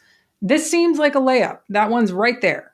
Third, I feel like the couple could have gone to a party at a friend's house, and then Jim, he's the guy who gets possessed, he goes to the bathroom or something, and when he comes back, he says something like, "You're gonna die out there," not like not like to the astronaut where Reagan says you're gonna die up there, but he says you're gonna die out there. So you have a close enough line to The Exorcist, but not quite enough to get sued. But then instead of pissing on the carpet, he jerks off. Why is it? Again, I don't want to tell anyone how to make your Exorcist, your gay Exorcist ripoff film. But come on, right there. The jerking off on the carpet sounds awesome. Oh, that's what you're saying. It should have happened. It should have been. Oh, okay. Should have happened. Yeah, I'm given the ideas here. Like, I think it's definitely worth watching. I think any Exorcist ripoff is worth watching. There's one scene in particular that is going to make you go, whoa. Oh, no. So worth it for that alone. Definitely worth watching. Tons of special features on this, extra films on this. Yeah, and other Sex Demon and Other Hauntings. It is currently on sale on the Malusine site. Yeah, pick it up for Black Friday, folks. Throw it into your order for your Black Friday at Vinegar Syndrome. So. Physical media, Lance. I went with Doris Wishman's A Taste of Flesh from 1967. This is from the AGFA Something Weird set. This particular one is in the Moonlight Years set, or the blue one, the blue cover, which they're so well put together with the magnetic covering. If you get the actual boxes that they're in. What is this? I had mentioned that during the Legacy of Satan episode when I watched the Amazing Transplant from her set. That was from the other one, I think. That I've been having such a blast going through Doris Wishman films and these AGFA releases. And a taste of flesh has been my favorite. This has been my favorite one. So the plot is it's not too horror. I think the horror elements are a lot of the some of the dream scenes they have, which can be very psycho-esque looking and feeling. But it's about these two hitmen who break into an apartment and hold the women in the apartment hostage while they wait and peek out their window to assassinate a foreign dignitary who is visiting the hotel across the street. So kind of a cool little premise. They're taking a perfect location to kill somebody. So it's straightforward in that regard, but the odd relationships that are established during the runtime are really odd and fun to watch. One of the girls obviously quickly falls in love for one of the assassins, which is fun to watch. And then everybody starts having these weird dreams about each other. There's another like gay relationship that's really set up in dream sequences that is such a beautiful scene to watch. It's very, very well put together. But I was just impressed overall by how sucked in I was with such like a bare bones plot. Nothing exciting really happens, but the camera work is visually like captivating in this one single location. That surreal, dreamy dream sequence. Actually, most of it is kind of it starts bleeding together and how kind of hazy it is and atmospheric. Like you don't know what's real. But if anyone decides to watch this, I recommend skipping past the 2 minutes of opening credits, which basically gives the entire movie away in single shots. Like, tick, tick, tick. Like, okay, you're going to see this person get murdered or you're going to see what happens in this dream. Okay. I always think it's funny when movies do that. I think it's super silly and it makes me smile. But if you don't want anything spoiled, I would just kind of skip past that. Okay. Even if the music is fun to listen to. Little jazzy, usually Doris Wishman music. But yeah, really looking forward to continuing going through all these AGFA Something Weird sets. Then for 1960s, I went with Love After Death from 1968, also known as Unsatisfied Love. This is also an AGFA and Something Weird Blu-ray release a few years ago. Mm-hmm. So spoiler alert, I did this was an audible too. I changed my list quite a bit, especially when I was halfway through Horror Gives Back, because by like October 20th, I'd only watched 9 movies. And I was like, fuck. Well, you were in Germany for a week. I was in Germany for a while and jet lag hit me hard. Like yeah. I was laid out for quite a bit. I changed a lot of my picks too. And I picked like a lot of short runtime movies after that. And I'm glad I did because I've enjoyed all of them. Love After Death is one of them. Pretty much a softcore horror about a man who's buried alive by his wife who's having an affair with his doctor who signed the death certificate. Mm-hmm. So the man named Montel, he has a history of cataleptic fits. When he experiences one, they time it to where everybody thinks he's dead and they bury him. So kind of cool idea. Yeah. And, they're going to get his money and all that good stuff. But again, there's really not a lot of horror. It's a lot of women slowly undressing with some jazz numbers playing over it. And Montel's kind of walking around peeping on him. And the girls, when they see him peeping, they're like, oh, let's have sex. And then he gets real angry and violent and runs away. Yeah. I'm like, this is weird. But I'd actually pair this with Doris Wishman's A Taste of Flesh because some of the relationships shown, the black and white, photography, they're very kind of similar in that way. Okay. The audio was pretty terrible, but like it's beautiful to watch. Some of the music, it reminded me of Doris Wishman again, very jazzy. Some of the music made me feel like I was playing GoldenEye on N64. It was like, very good. Yeah, also 72 minutes long. It was worth the change. I was happy to watch this. Love After Death. All right. What was your 60s? 60s. I watched The Night Walker from 1964. This was on YouTube. This is a William Castle movie based on a Robert Bloch story, which I think John has, but I couldn't find it. I was going to try to read it this month. There's a very long and I think unnecessary opening narration about dreams and psychics.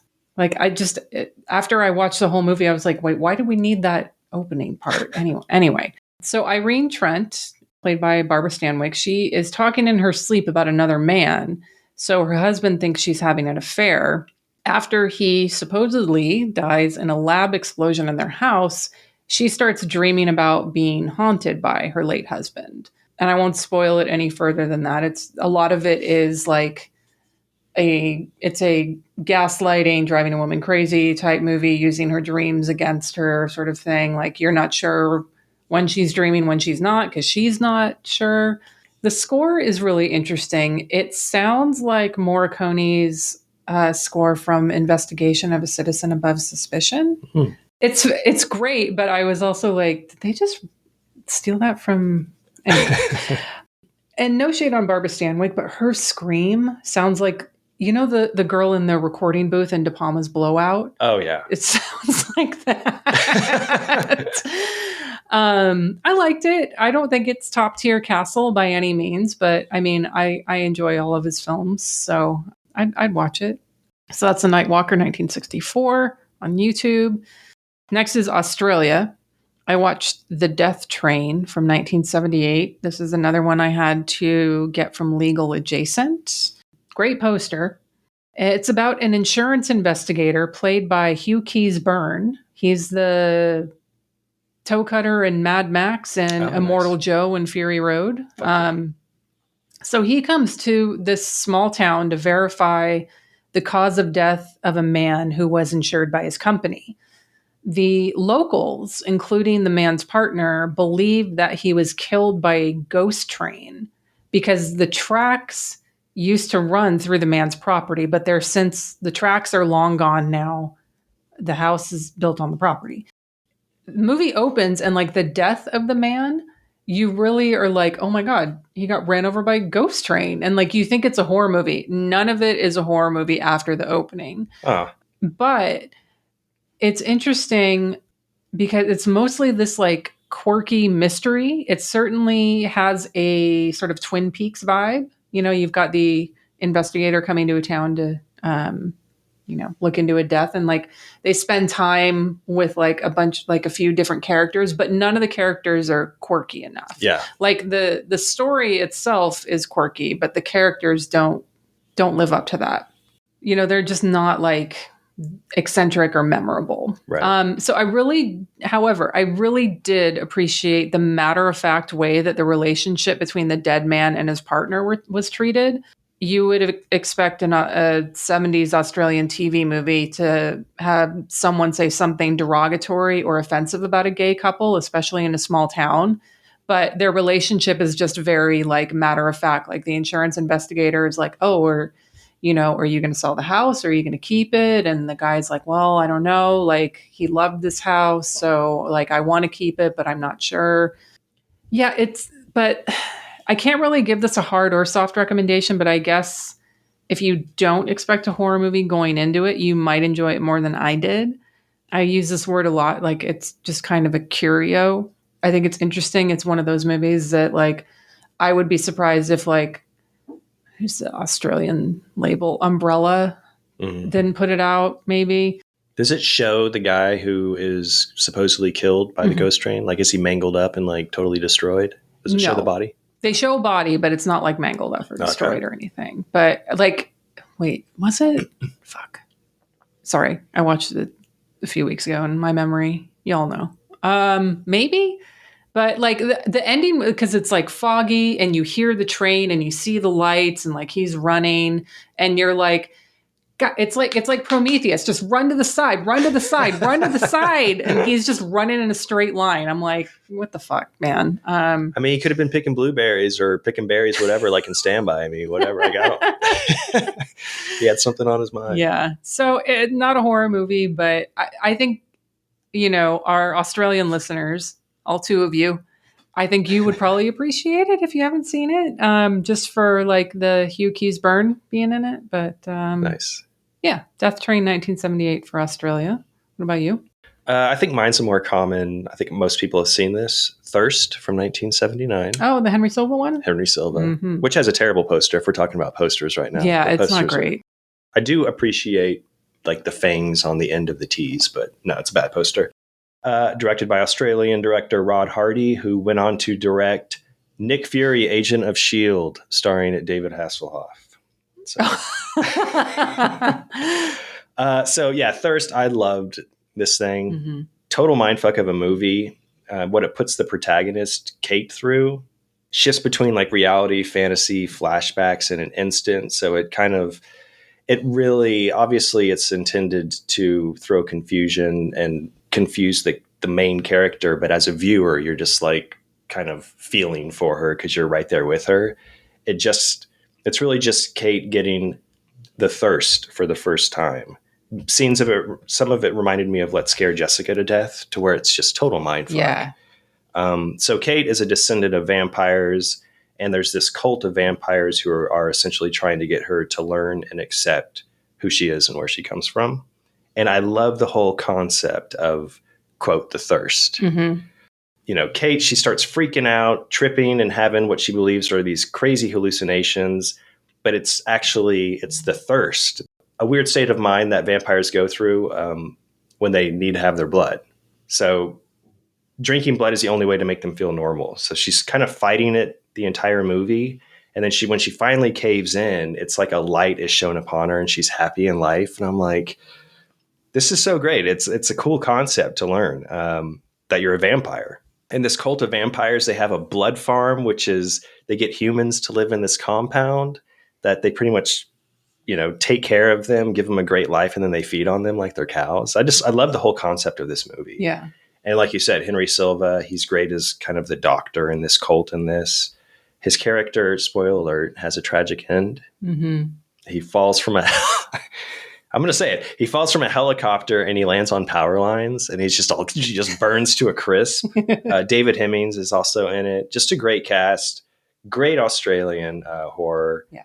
I think it's a great take and very clever and original take on vampires. So I really like this movie. And then 15 is In Memoriam. So I watched Blood Tide from 1982.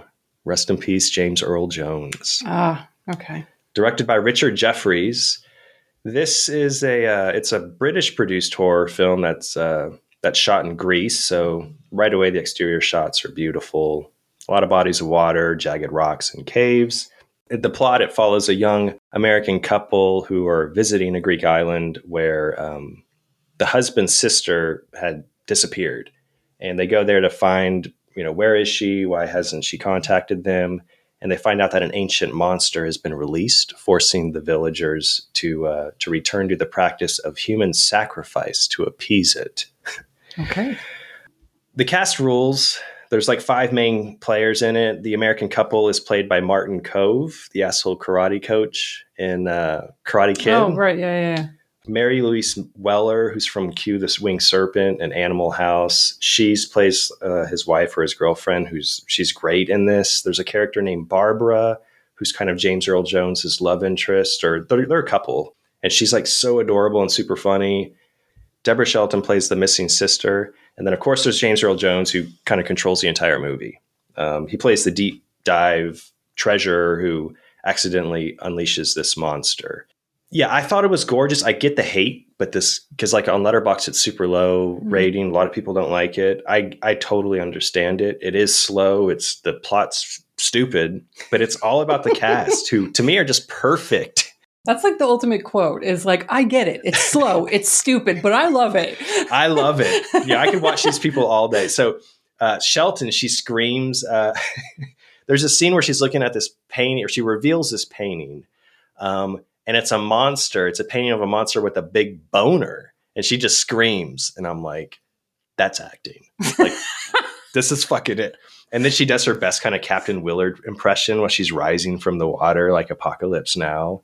In my Letterboxd review, I put Martin Kove is who Val Kilmer wanted to be in The Doors. This dude's more Jim Morrison than Jim Morrison. Oh. He is so like, pouty and tan and his shirt's off every scene. But again, I thought it was gorgeous, well made. I thought the cast is literally perfect. I thought the mystery was pretty good. The music was good. I just dug it overall. It's super silly, presented in a serious manner, which I just kind of respected and got completely behind. Also has a little bit of incest too. Oh, so that's fun. That never hurts. All right. So my in memoriam pick was one I know you've seen, and I can't remember if it was for Horror Gives Back or maybe I think it. Oh, you know what? I think it was for our episode on the Strangler, maybe. Hush Hush Sweet Charlotte from 1964. Yeah, I think I had watched it. Yeah, I think I had watched it before that. Oh, okay. It's old. Yeah, Victor Buono's so good. Yeah. So Lee Gambin has a booklet essay from the Eureka Masters of Cinema Blu-ray, which I don't have. I watched this on Hoopla. That stars Betty Davis, a young old Joseph Cotton, and Olivia de Havilland. Davis plays Charlotte. She is in present day being forced out of her house. She is seen as a local crazy woman suspected of the murder of her married lover, Bruce, a very young Bruce Dern, in the flashback when she was a teenager. Her cousin Miriam de Havilland arrives to try to help her move out of the house since Charlotte is unwilling to move or to leave the house. I do love a good gaslighting movie. That's what this is. Betty Davis is the ultimate psycho biddy, and I had a lot of fun with this one. I enjoyed it. You can never go wrong with Betty Davis. Yeah. And then series episode. I watched an episode of the British show Thriller, and it was If It's a Man, Hang Up. This is on YouTube. What a title. Yeah. So a famous model is getting threatening phone calls. So lots of reviews said this was the best episode of the series, but I have not seen any of the other ones for comparison. So I don't know. Folks, you can let us know in our Discord or on the post on socials. I will say it did a very good job of making every single male in this seem like a suspect. They all have something skeevy about them. That's real life. Yeah, it's realistic in that sense. So, but I had a really hard time sympathizing with the model Susie. She's played by Carol Lindley. She was in Poseidon Adventure, The Night Stalker, Beaster on the Streets. Let me tell you why I don't like her. This fucking broad. I can't say that. I can say that. She leaves her adorable little dog locked up in the kitchen all day and night. Why do you even have a dog if you're just going to keep it in a basket in one room and you never spend any time with him? Maybe she's an influencer, good Instagram post. This is 1970. I know. Whatever. Fuck her. Yeah, fuck her. I don't care. You know what? I'm not trying to victim shame or blame or whatever, but you deserve those phone calls. You know what? You know why she was getting those phone calls? Because that guy was just calling to make sure the dog was okay. Yeah. This is a fucking ASPCA calling, bitch. Take your dog out of the kitchen, spend some time with it. What about you for series episode? Okay, I went with the Hammer House of Horror episode. Can't go wrong. I think I've done that the last 3 years, maybe. This one is The Two Faces of Evil, directed by Alan Gibson, who also did the episode Silent Scream. Oh, with Peter Cushing and Brian Cox. Yeah. He also directed Dracula AD 1972, which I love that fucking movie. Of course I do. And The Satanic Rites of Dracula. Written by Ranald Graham, who wrote Shanks. Which Dennis Bartek loves. Like that just got a release from Cinematograph. So yeah, I'm excited to finally watch that one. I immediately thought of Dennis when I saw that. Same. I was like, he will. I mean, I know they started working on it way before we talked to Dennis, but it's just when people bring something up that you've never seen and like maybe even hasn't even been on your radar, and then that happens, you're just like, Dennis made it happen. Yeah, I haven't picked it up, but I do want to see that movie. So, The Two Faces of Evil. This is about a married couple who are on vacation with their young son. And while road tripping, they pick up a hitchhiker in the rain who attacks the husband who's driving, causing a car crash. Then the wife wakes up in the hospital. The son is fine, by the way, unfortunately. But the husband, he had emergency surgery because a shard of glass went to his neck. Okay. So he can't talk. The police aren't going to get anything from him. They explain to the woman that they found a man's body away from the car crash. The woman, she can't identify him because his face was hidden by like this rain jacket with the collar up. He was wearing a hat.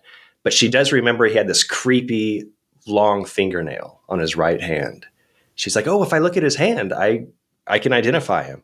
And they're like, yeah, his right hand was severed. We can't find it. So, supposedly in the car wreck. So we spend the episode watching the woman start remembering what happened through flashbacks. You see, like, when she wakes up in the crash, her husband appears to be fighting with this man. Very reminiscent of Bird with the Crystal Plumage, where she remembers more and more. And the husband is finally released from the hospital. They decide to go to the cabin where they were planning to stay for vacation. And there's something really off with him. So it takes this wild turn that I don't think anybody will see coming. Don't read anything about this. Okay. This has been my favorite House of Horror, Hammer House of Horror episode. Oh. It's super creepy. It's definitely the scariest of the episodes I've watched, because most of them are pretty campy, like a lot of Hammer stuff is. This one has a little camp to it, but it like goes hard on the horror element, which I really respected. And early Merry Christmas to you, Erica, because there is a dead kid in this. Oh, you just said the... Yeah, I did. I wanted to set it up as like a present. Okay. Terribly done, but a kid is killed in this. And these are always fun to watch. Also very short, obviously. That's why we kind of pick the series episode every year. Right. But this one I recommend all of them. I've seen Silent Scream. What was the other one? The House That Bled, I believe it was called. Yeah. These are all just fucking awesome. But the Two Faces of Evil really delivers. Add to list. Dun, dun, dun. And now we're jumping to... Lance. Wait, is it still me, right? Yeah. Okay, yeah, pick a Lance. This one I changed. I changed mine too. There's so many Lance to choose from. I loved looking at everybody's picks and how they, interpreted this category. My favorite's still John's. Who Ambulance. He picked Larry Cohen's Ambulance. It's the best. Ambulance. I love it. Until my pick, which is the best. Is it? Pumpkinhead, Ashes to Ashes. Oh. Yeah. Woof. I've never seen 3 and 4. I watched part 2, which I enjoyed. I watched it for Night of the Scarecrows, Jeff Burr. I actually liked it. Okay. But this is a Sci-Fi Pictures film, so it's quality stuff. Directed by Jake West, released in 2016. Ooh. I don't know. It's like... So do you remember the site? I think it's still around, but it was called Fiverr with 2 R's at the end, where you pay usually... That doesn't exist anymore? I don't know. Okay. But yeah, the whole concept was you pay somebody $5 or like a low amount of dollars to have them create something for you. Sure. It could be like a template. It could be like a website, or they could paint something or whatever. So many services. And I had used this back in like 2000, I don't know, 13, 14. Yeah. To create a teaser, kind of like a teaser video, like a 2-minute teaser video of this comic book that I was working on with Cody. Mm-hmm. And it was very, very simple. And it was like dust in the sunlight from a window, Is this your pitch to them, what you wanted, or the final product that you got from them? No, I just said, make something with this. It was basically provide us with the text you want to kind of tease what's happening. Okay. So they created this very generic, which I loved it at the time, but it would look like dust particles from the sunlight in the window. This is the opening credits to this movie. It's like 5 minutes of that. It looks like this is like the equivalent of make me a Pumpkinhead sequel, Fiverr. I'm contacting you. Make me a sequel. It's terrible. Yikes. CGI that, I don't know, would make like Argento's Dracula cringe. Like it's pretty terrible. Mm. Not much to talk about here.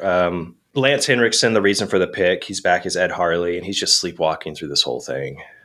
He's given about 5 minutes total screen time. Pinhead himself, Doug Bradley's in this, putting on his best/worst Southern country kind of rural drawl. Like, he's a creepy doctor who murders people. Mm. There is a terrible scene in his office where you can see a stack, literally like building blocks, of lament configuration puzzle boxes, like just in the background. And I'm like, are you fucking kidding me? Of course, Jake West, you would ask for that. I think you have it in your book, though, because there is a dead kid. Right? At least it's like the body of a dead kid or skeletons. I have the like, original Pumpkinhead in it. It doesn't show the kid die, but there's a dead skeleton that's burned in the furnace later. I think know if if I that mentioned qualifies. it, I mean, that happened before the event of the movie, so I wouldn't have counted it. But I feel I've seen this because now you said Doug Bradley, and that's right. Oh, I remember. I've seen this. Yeah, it's terrible. It's very forgettable. I prefer Jeff Burr's Pumpkinhead Blood Wings sequel, which I think a lot of people really, really hate. I actually rated had fun this with it. film 1.5 stars. I think I gave it 2 stars. Why would you do that? I mean, I got one more to watch now, right? Yeah, I guess. What was your pick of Lance? Is it? Yeah, it's you. I did. Yeah. So I did also Lance Henriksen. I had another movie, but the one that Letterboxd linked on Tubi was a totally different movie. I don't remember what it was now. Tubi, That happens a lot. Letterboxd, whatever, get it together. So I just, I was time crunched, so I just searched for Henriksen on Tubi, and this was the first one that came up and was under 90 minutes. So It's got a rule. bad choice. The Invitation, 2003. Lance plays an author named Roland Levy. He invites a group of old friends to his island, poisons them at dinner, and the only way they can get rid of the antidote is to confess their darkest secret so that they can reach, I don't know, fucking enlightenment or something like he's done. I don't know. The beginning is chaos in this movie. There's this montage of characters who we haven't even been introduced to yet, which I assume was supposed to be establishing the characters, but by the time that they got poisoned, I still didn't know their fucking names. I don't know. I was hoping that maybe this was purposeful and like all the characters and all of their past relationships would be revealed and come together through their confessions. And it kind of does, but it's just not well executed. It's a garbage movie. It's poorly made. I don't know. Lance Henriksen, his character, tells some random story at dinner about when he was in Africa and was helping to give elephants birth control pills, which resulted in them being so horny that they were constantly mating. Why is this important? Like the fucking screenwriter, whoever you are, I didn't look you up because I didn't care enough about this movie to even write your name down.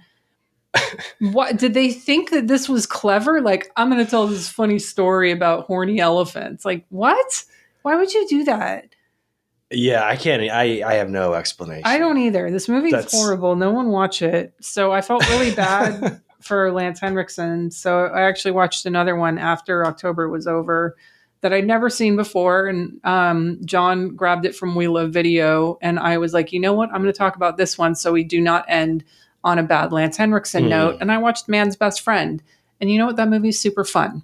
It's about a killer dog being experimented on. Oh yeah, that one also has a cool poster. Yeah, I saw you post that. And it's super fun. It's weird though because it's got like a sort of very whimsical score. Like the dog is like walking down the street and it pees on a fire hydrant, but it's got like acid piss, so it's like burning the fire hydrant. And it's like the score is like dee dee dee dee dee dee dee. So it's weird, but it's got some great gore in it. Like some, it's missed opportunities for some child kills in it, but I would watch that Lance Henriksen movie, not The Invitation and not Pumpkinhead, Ashes to Ashes. Yeah, earlier Lance Henriksen is the way to go for sure. Yeah. Although this one's 1993. It's not too early. No. Okay. Because I feel like Ashes to Ashes was what, 95? Who cares? It was terrible. Or no, that was 2006. Okay. Yeah. Okay. All right. So that was my Lance pick. And then Bleeding Skull, Way Bad Stone. We have an episode about it. You should probably listen to it. Yeah, you definitely should. What about you for Bleeding Skull? This was probably one of my, if not the favorite watch of my list, my Horror Gives Back list. Frozen Scream. Released in 1981, although it was filmed in 1975, I learned. But I love this movie. Watched it on Tubi. Everybody should watch it. Written, produced, starring Queen Renee Harmon. According to Bleeding Skull's review, which I read after I watched it, Harmon also directed it, but she, quote, thought if I wrote and produced and directed and starred, it would be too much. So I gave the credits away. Frank Roach, who is credited as the director, was the cameraman on the film, but I decided it would be better to have another director credited on the film for business reasons. I directed the film. So she did everything on this, which makes it that much more impressive. Again, since this is the Bleeding Skull category, I urge everybody to not only watch Frozen Scream, but to read Joe Ziemba's full review on this, because it's great. Here's just an excerpt to summarize the film, straight from Bleeding Skull. So Renee Harmon is a scientist. She attaches computer chips to people's necks with Velcro. Then they become immortal zombies. The zombies have large mustaches and sleep standing up in someone's broom closet. Are these experiments for love or immortality? I have no idea, but everyone keeps asking that question. Once in a while, the zombies attack people with axes and knives, leading to some rubbery gore on par with something you'd seen in The Slayer. Meanwhile, Renee invades the dreams of a woman named Anne. Anne's husband might be a zombie. Kevin is a cop. He loves Anne, but he's not her husband. Everybody goes to a warehouse party. They dance to a 1950s style rock band that sings Jack Around the Shack instead of Rock Around the Clock. That scene is amazing, by the way. It's in a flashback on Halloween night. A priest asks Anne the thing about immortality. Do you think that's pagan? And then a sluggish woman dances naked. A black hooded executioner with a skull face appears in a window. Then it all doesn't come together. That's pretty much the movie. But I really loved it. Like I said, this one ends on Halloween night. So I think everybody should kind of add this to their October watch list for next year. In my Letterboxd review, I said not for most, but most definitely for me. So take that how you will. Klon actually commented on my review of this when I watched it, saying that it's such a strange movie and it, quote, felt like a fungus growing on a log in a great way. So, I mean, everybody had positive. I think everybody's entertained by Frozen Scream. Every review I read had me kind of psyched on it. When I saw it was on Tubi, it's very clean. It looks great. Okay. You can hear and see everything. Yeah, one of my favorites of the month for sure. Then we move on to Animal Attacks. I watched Rats, Nights of Terror from 1984. Oh, they light Rats on Fire. Directed by Bruno Mattei and co-credit to Claudio Fragasso. It takes place in 225 AB, which means after the bomb. Yeah. So the nuclear bomb occurred in 2015. And once this bomb went off, survivors were divided between those who live in comfortable underground cities, and then there were the new primitives who live above the ground in sunlight. And a group of these scavenger new primitives bike riders, they come across an abandoned town to find that the people living there were killed and eaten by these crazy rats. It's very in-game Bronx Warriors type apocalyptic Italian jam. Has a great synth score. But for me personally, Bruno Mattei films are just so fucking exhausting. Like Strike Commando, Robo War, and Other Hell, Cruel Jaws. They're entertaining, like at times, but overall, like if I take a step back, I'm like, this is fun. This is fun. But I feel like there's just slow motion movies. Like while I was watching Rats, Night of Terror, by the time I thought, okay, they're going to start wrapping shit up, I clicked my Apple TV button and there was still 45 minutes left. And I was like, oh, come on. And, I get to the ending, and like every Mattei movie, the endings are always fan-fucking-tastic. Like, he delivers. It's kind of like what I was talking about in Woman in Black. Like, get on with it. And then the ending happens, and everybody's like, this is the best fucking movie ever. But you sit for like the first hour and a half to get to it. I feel like most of his movies should be like 80 minutes max, because this one I think was a little over, like close to, I think it's over 90 minutes. I could watch it again, but I'm just never invested the entire runtime, which is disappointing to me. Yeah. Like I'll probably be picking up my phone and shit, which I hate doing. But, you've got to love the terrible dubbing. The English scripted dialogue is so unrealistic, which is always fun to watch. But this one actually this one took me, it was hard to get through. What was your Animal Attacks? This is another Lee Gambin one. He has got a booklet essay in the Scorpion release of Dogs, 1976. But I watched this one on Prime. It's fine. It's a university near some kind of government experiment. is like the dogs aren't being experimented on. It's all like the residential dogs. So like it's like if Piper and I lived too close to some power lines or some shit, and then she went like crazy. But it's causing all the dogs to like join up together in a pack and attack people. Lots of dog deaths in this movie, obviously.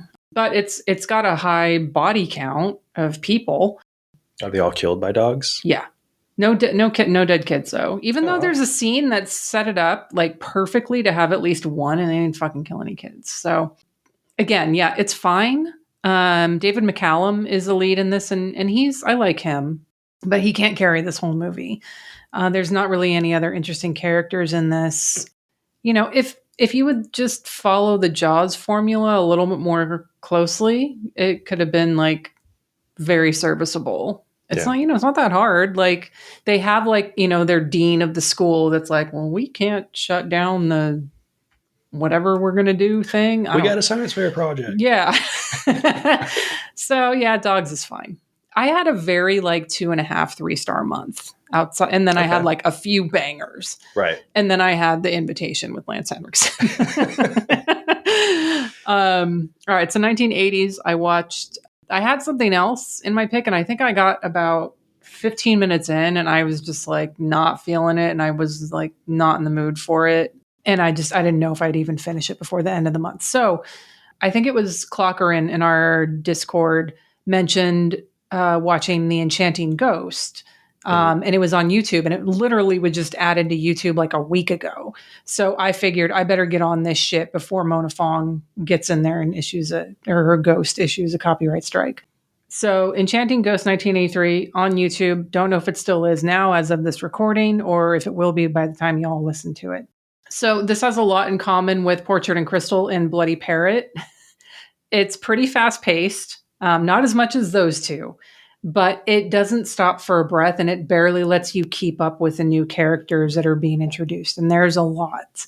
If you strip it down, it's a vengeful female ghost story. She was killed 18 years prior in a palace, which she now haunts and uses her daughter to put her soul into her when she needs to fight. There's tons of fog. This is probably the biggest expense for the film, like just fog. And then red, green, purple gel lighting, sword fighting, wire work. There's a dead kid in it. That's why I definitely put it on my list. Very solid Shaw Brothers, really light on the horror. I think it's a lot like the movies that we covered this year, where they're like, okay, we're light on horror. Like there's a horror element, there's a ghost, and there is some blood, but it's mostly about the action and like the sort of colorful fog and atmosphere in it. But The Enchanting Ghost, I really did like it. The Enchantress, The Enchanting Ghost. Damn it. Was the one we covered. When you said that, I looked it up. I was like, is it called The Enchanting Ghost too? You're right. I'm stupid. The Enchantress. No. Thank you. It's not even on my list, right? It is. Yeah, that's where I went to your Horror Gives Back list, and I was like, did I get the year right? Did I get 83. anything right? Okay. Yeah. All right. I'm sorry. You said it was on Tubi? No, this was on YouTube. Oh, on YouTube. Okay. Yeah, this just got added. Sweet. Not too long ago, like a week before I watched it is when it got added. But okay, yeah, The Enchantress, 1983, directed by Chor Yuen. My bad, not The Enchanting Ghost. I'm stupid. No. I'm having a rough month. All right, so that was 1980s. This is one of my favorites of the month, and I can't even remember the title correctly. I wrote it down wrong. Well, yeah, because when I was talking about like The Enchanting Ghost, there was another one called The Enchanting Shadow. That's another Shaw. They get confusing. They're not okay. Together. Yeah, see, they're not okay. It's their fault. Shaw Brothers' fault. Yeah, it is. Yeah, you should watch it before it leaves YouTube, because who knows? Shaw Brothers movies don't last. Yeah. What about you for 80s? Okay, 1980s. I'm cheating with this pick. It's not a first time watch, but again, I was cutting time. Time was running out for me. I'm going to pick Zombie Death House from 1988. Directed and starring the sexy John Saxon. Go listen to our episode. Yay! We've got a few of those. We're cheating a little bit, but it's been a month. It was my October pick, so it counts. It does. And I did watch it again in October. So. There you go. Okay, let's go to Karen Black. Yes. 21. This was a change. I was doing, what was it called? The Possession of. You watched it one year. Oh, yeah. What was her name? Anyways, I changed this one out last minute. Okay. You're lost because she's Big time. Oh, did you watch a Rob Zombie movie or something? Yeah, very much so. No, I didn't watch but this was, I mean, this could be even worse than a Rob Zombie movie. It's called Curse of the 49er. Oh. From 2002. Okay. I was excited because it's, Karen Black, and I looked at the cast, the list of cast members, and I was like, there's some fucking awesome character actors in this. Mm-hmm. It's directed by Jean-Carl Buechler. Okay. I thought there's going to be some good, probably practical effects, some good makeup. He obviously killed it in From Beyond, TerraVision, Trancers. But no. This is, again, some CG stuff that, again, would make like Argento's Dracula cringe. Like it is bad. So it starts off with some dude bro in a cabin who found gold, which resurrects the ghost of Jeremiah Stone, an old 49er, played by Vernon Wells. Okay. Not the baseball player, but the actor. And he kills the guy for taking his gold. But the guy had already written to his sister about finding gold and gives her half a map, like you expect. So her and her horny boyfriend and their horny asshole friends all head to this town called Sutterville to look for him and the gold. Very basic. And like I said, I was hoping for cool practical effects, but that didn't happen because the cast was another reason I picked it. Richard Lynch plays a dirty backwoods guy. Oh. And he's always great. He's fun. He has like probably about a 6-minute scene. They stop by his house because they want to use the bathroom. So he's real funny. When they leave, he's immediately killed by the 49er for no reason. Okay. John Philip Law from Barbarella. He's in Death Rides a Horse. Yeah, he plays the sheriff. He's great in it. Martin Cove once again. Oh. Which I was like, okay, let's get. I loved him in Blood Tide. I'm going to watch this. Okay. He has a very small scene, but he's having a blast. He plays like this horny country guy named Caleb. Jeff Conaway from Grease and Elvira. He plays Reverend Sutter in a flashback scene. And of course, there's Karen Black, who she plays this backwoods mom of a girl named Eve, who befriends the group. Yeah, she's fantastic in this. She has a gruesome death in it. Probably the best death scene. It's a stunt work thing, which I really respect. She gets lit on fire. I don't think anybody's going to watch this. It's not a spoiler, but I just love Karen and her head of hair. It's so great. But yeah, the movie is so 2002. All the characters are annoying. The dudes are sexist assholes to all their girlfriends. You hate them all, but it's kind of like living in the early 2000s where everybody has attitude. They all look like characters that'd be sitting at Central Perk in a Friends episode. Okay. I don't know. There's one scene that kind of had me laughing. There's one of the idiot guys eats a can of beans around a campfire and he immediately has diarrhea. Very gross, stupid, kind of lazy humor. Yeah. And he runs to the woods and he has diarrhea, and the sound effects are something that I would have done like when I was in 6th grade. They're all like so fake. But I still have a 6th grade mentality from time to time, so I laughed. Okay. And there's also one scene where the 49er, he gets his hand cut off. So he has a pickaxe and he breaks the handle off and he just shoves it into his arm. So he has a pickaxe arm, kind of like Ash. Chucky did it too. Yeah, Chucky as well. Yeah, I mean, obviously they're stealing from a lot. It was kind of fun, but very forgettable. Okay. I think I probably gave it 2 stars, which is too much, but Sounds I like how I spend too much. I like my notes are longer for the worst movies. I know. That's usually how it goes because Okay. I mean, I didn't do much better only because, Karen Black is credited in my movie. Well, she's uncredited actually. And that's because it was the last horror film from 1982, which was filmed at Cannes Film Festival. And I didn't see her in the movie. Like, okay. You see, is she like on the red carpet or something? Yeah, in the exactly. Back? Okay. Like, so there's a few like actors that you see on the red carpet, and anyone that's uncredited in it are people who are like arriving in the red carpet or in some like press junket thing or something like that. I must have blinked and missed her because I didn't see her at all. So really, like, I just wanted to watch this movie because I'd never gotten around to it. It was kind of one of those like blind spots for me, the last horror film. But Severin put it out. I picked it up. It's got the Maniac 2 box. Is it a box or slip cover? I don't know. It's one of the things. One of the cardboard people can correct me. So Joe Spinell very sweaty in this, of course. Oh, yeah. Plays Vinny Durand, a New York taxi driver. He's got dreams of being a filmmaker. So he travels to Cannes Film Festival with plans to meet actress Jana Bates, played by Carolyn Monroe, and to get her in the movie. Coincidentally or not, numerous people who are close to Bates are being killed at the festival. So like I mentioned, it's shot during the actual festival. So there's a lot of footage of actors arriving and like people who probably don't know they're in this movie being filmed.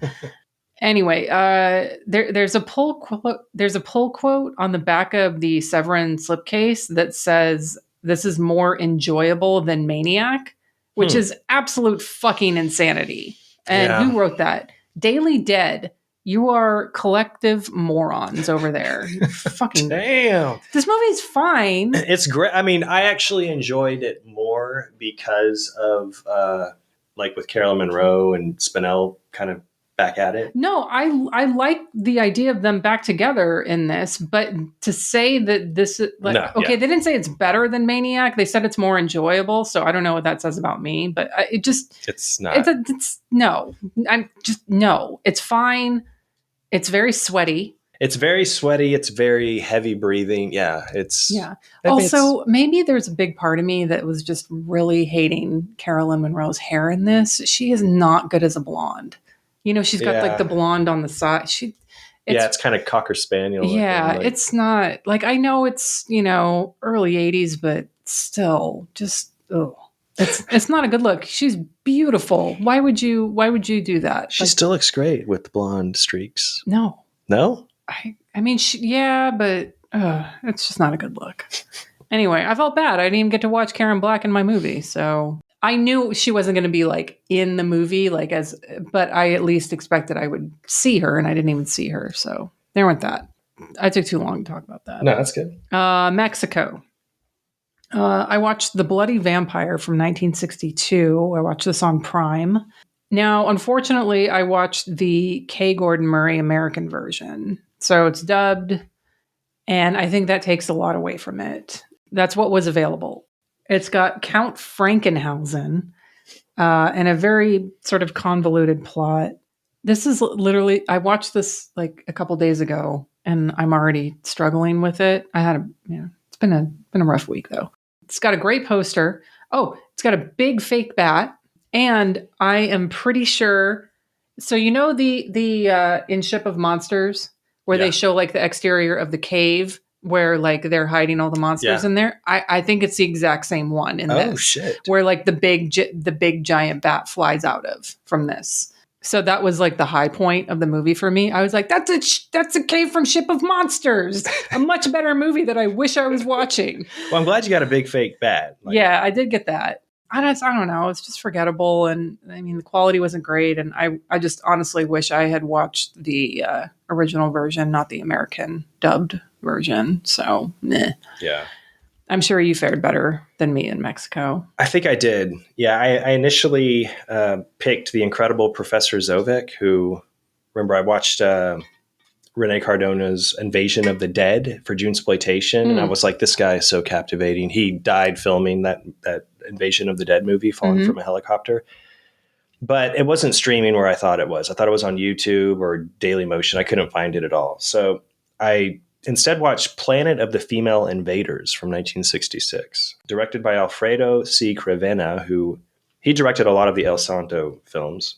But it's about these alien beautiful women who land their UFO in an amusement park next to carnival rides and Ferris wheels and stuff. And Are they from Venus looking for men? Is this a sequel to Ship of Monsters?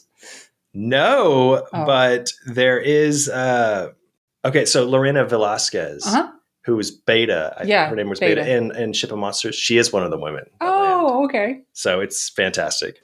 But yeah, they actually land their UFO next to a sign that says "Trip to the Moon, 5 pesos," which is like, carnival ride there, but they land on top of it. So these people, carnival goers, do go in and they give them a tour of their ship, and they end up taking off to space. Funny. And while everybody like from Earth is looking up and they're freaking the fuck out because there's this flying saucer, But their goal is to bring the people back to their planet to take their lungs because they can't live. They want to take over Earth and they can't live in Earth's atmosphere for more than like a day without choking and dying. Okay. I was hoping there was going to be a child kill because they find out that adult lungs are kind of worn out and they're not really helping. But there's one kid on the flying saucer that they do tests on, and they're like, oh, yeah, we need children's lungs to survive. So our plan is to go back to Earth and take all the children's lungs. Sadly, there are no child kills. Sorry, spoiler alert. But they also have an old legend on this planet that twins are, in fact, a single person separated by a deity. And one embodies evil and the other one is kinder. I know which one you are. I am the very, very kind and sweet one. And the always captivating, like I said, Lorena Velasquez plays the twins in this. So you can't get any better than that. It's the best. When this happened, I was like, okay, I'm so glad I had to switch. Yeah, again, she's in Ship of Monsters. I've seen her in a few other Mexican horror films where she plays the same character named Gloria Venus in Rene Cardona's Doctor of Doom and The Wrestling Women versus the Aztec Mummy. I could watch her all day. I definitely need to watch more of her filmography. I feel like every time we do Horror Goes Back, I'm like, I need to watch more Mexican horror, but I get taken away for some reason. Anyways, including her, the cast is great. Maura Monti, who plays the Batwoman in Rene Cardona's film, The Batwoman. She's in this. Okay. Elizabeth Campbell, who she's in a lot of luchador horrors that Cardona directed, like The Panther Woman, Doctor of Doom. I love Doctor of Doom, by the way. A lot of recognizable faces pop up. Yeah, this one is worth watching. It definitely doesn't have that horror element. It's labeled as a horror on Letterboxd and on like maybe IMDb, but it's like sci-fi through and through. Okay. The idea behind it is, taking lungs from people. It's kind of horrific. Totally worth the watch. Nice. Then we go to 23. Day 23's Hail Satan. Yes. And another one that's been sitting in my watch list, this one for years, The Devil's Men from 1976, also known as Land of the Minotaur. Oh, okay. I haven't seen this one either. Directed by Kostas Karagiannis. I think that's how you say it. And musical score by Brian Eno. Really? Yeah. Huh. I got so excited when this happened. Also, at the end of the movie, there's this great kind of out of place song where this guy's kind of singing, and it says like song by Paul Williams, but it's not the Paul Williams. I looked it up, but it's a catchy tune. Okay. Anyways, I was totally sold the first 3 minutes. You have a red cloaked Peter Cushing. He's leading a sacrificial ritual where he has this young girl who's carrying a knife and she murders 2 adults, while this huge statue of a Minotaur is just like blowing fire out of its nostrils. And the Minotaur's naked and it has like a little statue of David Dick. You don't see that till later in the movie, but then when I saw it, that's all I think about. But it has music from Eno playing over it. And I thought, fuck yeah, this is tailor-made for me. This is hitting my October spot. Yeah. Donald Pleasance plays a priest. He's aware of the Satanists and wants to stop them. That's kind of the whole premise of the movie. Satanists killing people for ritualistic reasons. It's filmed in Greece. Again, beautiful ruins, exterior shots. Cushing is very Grand Moff Tarkin looking because this was filmed just a few months before Star Wars. Okay. And I like I said, I loved this. It hit all my sweet spots, and I was kind of worried going into it because it has an unbelievably low rating on Letterboxd for some reason. And I will admit the ending is terrible. Okay. But Pleasance drives this thing as the committed priest. He's trying to convince everyone of the evil that is out there. He's very Loomis before he even played Loomis, because this is before, obviously, Halloween. Cushing, of course, is great as the head Satanist. I mean, not much to say other than like it's very much my speed. There is a scene where a woman is being chased. This one made me laugh. She's being chased through the woods by men in cloaks, and they have like hoods, and they're all just clearly she's being chased.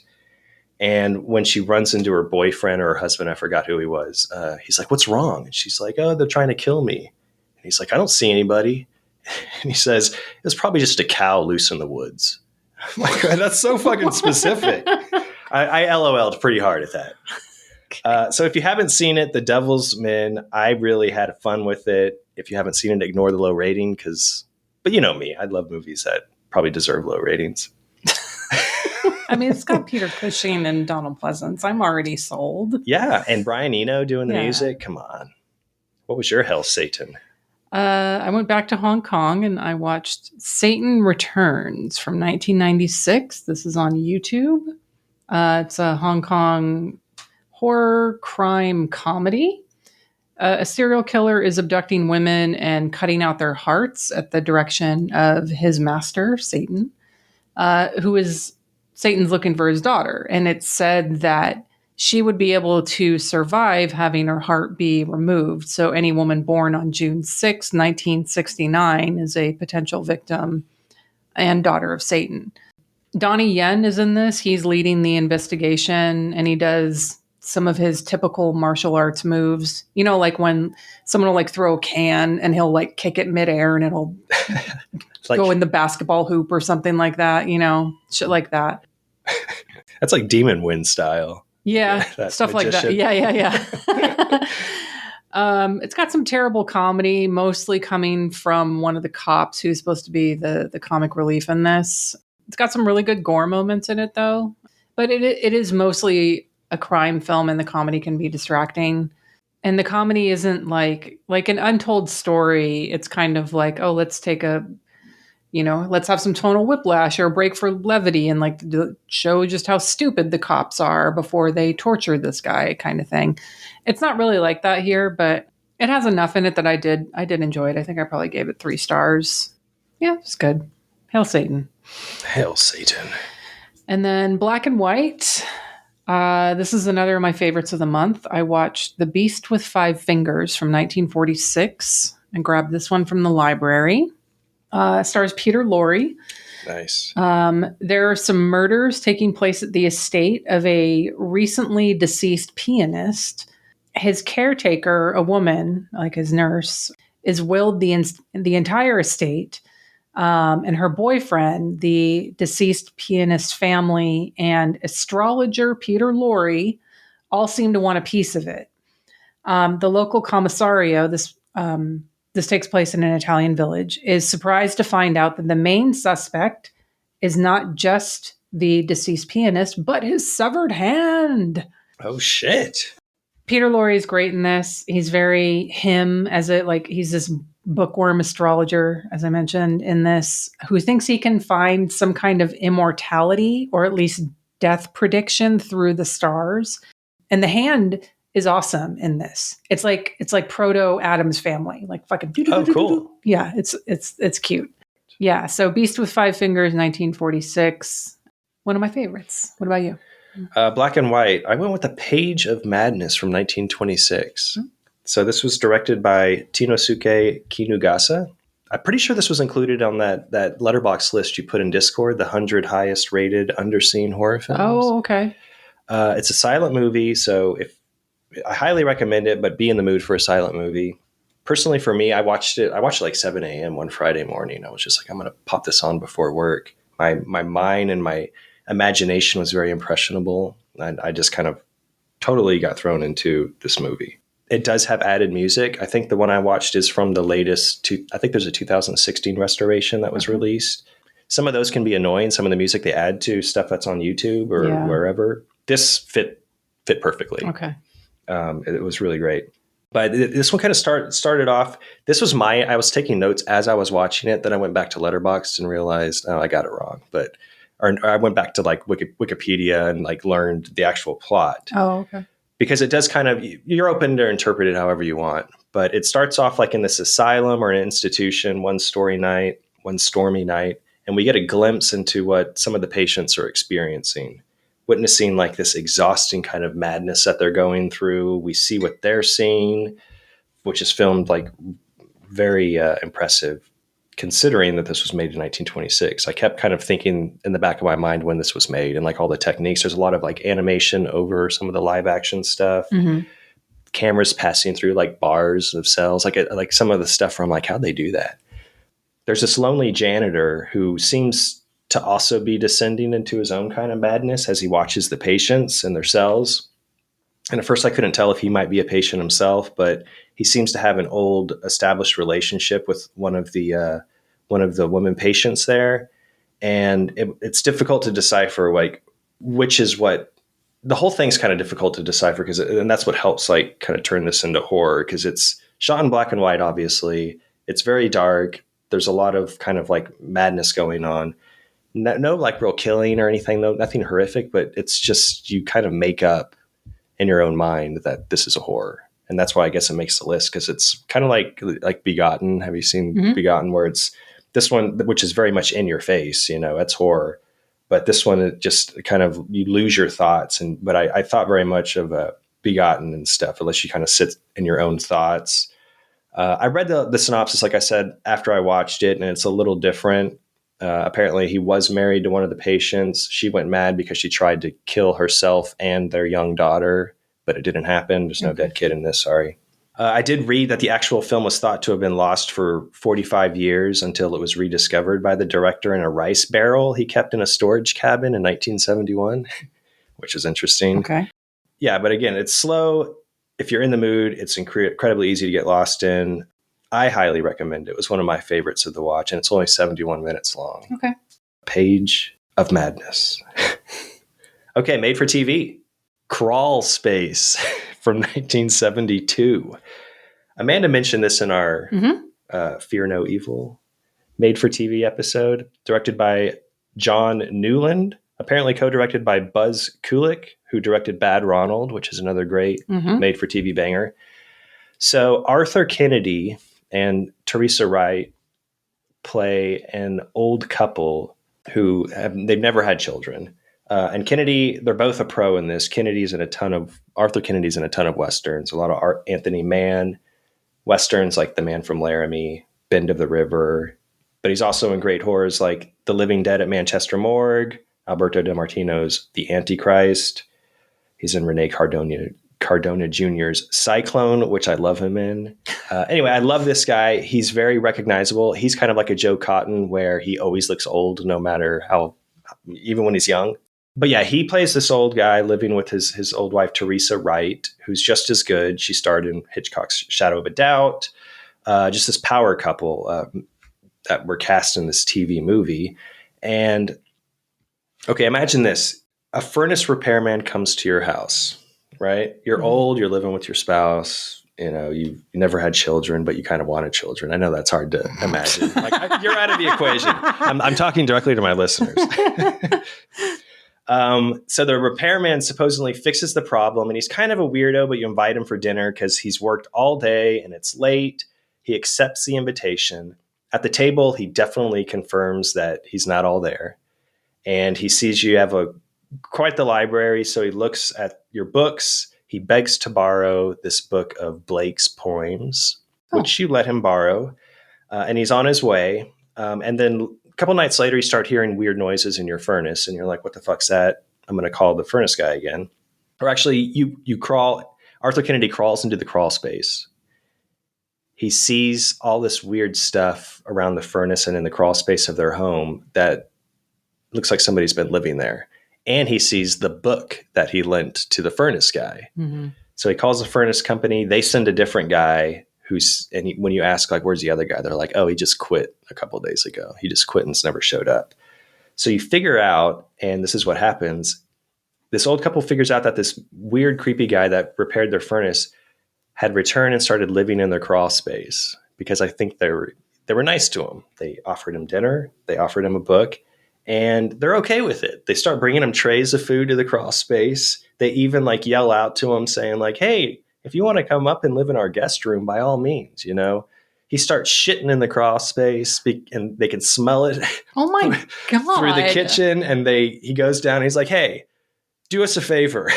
Just go up and use the bathroom when you want to, they're super sweet. It's very kind of tender, but you're like, what the fuck are these people doing? Yeah. It's sad to watch. And that's pretty much the plot. The wife becomes completely enamored with this idea that there's somebody living in their house, that she begins signing their Christmas cards with the guy's name. I think his name was Richard. Yeah, Richard. So she signs Christmas cards love, me and my husband and Richard. And the husband's like, what are you doing? But they become so kind of committed and in love with this Richard kid. that they invite him up for Christmas dinner. He finally pops out for the first time. They have a suit for him. Then he starts freaking out when they leave. They leave town for 2 days. He freaks out. He destroys this grocery store. He destroys their place. And he starts becoming very possessive, saying, "You can't leave me again." And it gets very dark, and that's where like definitely the horror element comes in. Although it's terrifying, not wanting kids, and they're just bringing in some man and treating them like your kid. And he's pooping in your walls. Yeah, I mean, they don't say it's poop, but he's like, they say he's using the bathroom, so I'm assuming it's not just like piss. Okay. Either one. I know. But what was really funny to me is the creepy guy, the Richard kid. He looked like a skinnier, to me, Bruce McCullough from from Kids in the Hall. So I kept thinking like this is some dark comedy Kids in the Hall episode that I'm watching, and it made it a lot more fun. It has great music. Jerry Goldsmith does the score. I do highly recommend it. It's sad and scary at the same time. It has an ending I kind of wish went a little darker, but I was very happy with it. But Crawl Space is definitely a made-for-TV movie more people should watch. What was your pick? I watched Family Sins from 1987. It's a terrible copy on YouTube. This turned out to be more of a family drama than horror. Really, there is no horror in this, actually. Except, I guess, for parents, because a kid drowns in this. Oh, so you got that added to your list? I did, yeah. And it's basically about this really shitty parent, the father, who's pushing his son, Brian, to play baseball when he doesn't want to. And so he favors the other son, Keith, who's like, "I'll play sports, Dad. I'll do this. I'll do that." And so Brian lets Keith drown in the lake because Keith is trying to be like, "I can swim all the way to the shore by myself." And Brian's like, "All right, go for it." And then he gets tired and he just sits there and watches him drown. So very similar to like Leave Her to Heaven. So there is that. But the problem with it is that the opening scene gives that element away. So like it opens with they're on the lake. And then there's this boat pulling up to Brian sitting in a boat by himself, looking like despondent. And then it flashes back to however long ago before that, like a few months earlier. And then it goes through like the dad being shitty to the kid and being like, hit the sports ball, do the thing. And, and basically like all this shit that the dad does to him to show that he's favoring the other son, and like how mentally unbalanced Brian is. And like, like he kills a cat in this because like the dad, it was a bunny still. Because the dad's like, "You can't keep an animal in the house." And so Brian's brain is like, "Okay, well I have to kill it." Wow. Like he doesn't so the problem is like, we know where it's going already. So like, rather than like think, "Oh my God, is it going to go to that?" You already know the answer to it. So like the opening gives the movie away. So it's not very effective in its messaging at all. Yeah. Which is like, don't be a shitty parent. Don't make your kids play baseball if they don't fucking want to. Parents are the worst. Yeah, they really are. So yeah, don't be a shitty sports ball parent, folks. All right, the 1970s, I watched Count Yorga Vampire from 1970. This is part of a double release from Arrow that has Count Yorga and Count Yorga's Return. And it has two couples, Paul and Erica, and Donna and Michael. And it opens with Count Yorga performing a seance, and they are trying to contact Donna's mother. Paul and Erica later end up stranded on Count Yorga's property that's in the hills overlooking LA. Yorga attacks Paul and bites Erica sort of without them knowing. Like, Paul didn't see who hit him. Erica is like screaming her head off and doesn't really know what happened. She's turning into a vampire because she got bit. Paul and Michael start looking into the situation, and they bring in their blood specialist friend, Dr. Jim. And then they all just like, they go to Count Yorga's house and are like, they all suspect him of being a vampire because the blood specialist is like, "Oh, I've studied vampires." And it's like, you're a doctor in the 70s. And anyway, on the surface, like, there's really nothing special here, but it's just one of those like very comforting movies to watch where you're like, I know exactly where this is going, but I love all this. I can imagine like being in the drive-in in 1970 and just like, fucking watching this movie and just loving it. And I'm really looking forward to watching Count Yorga's Return.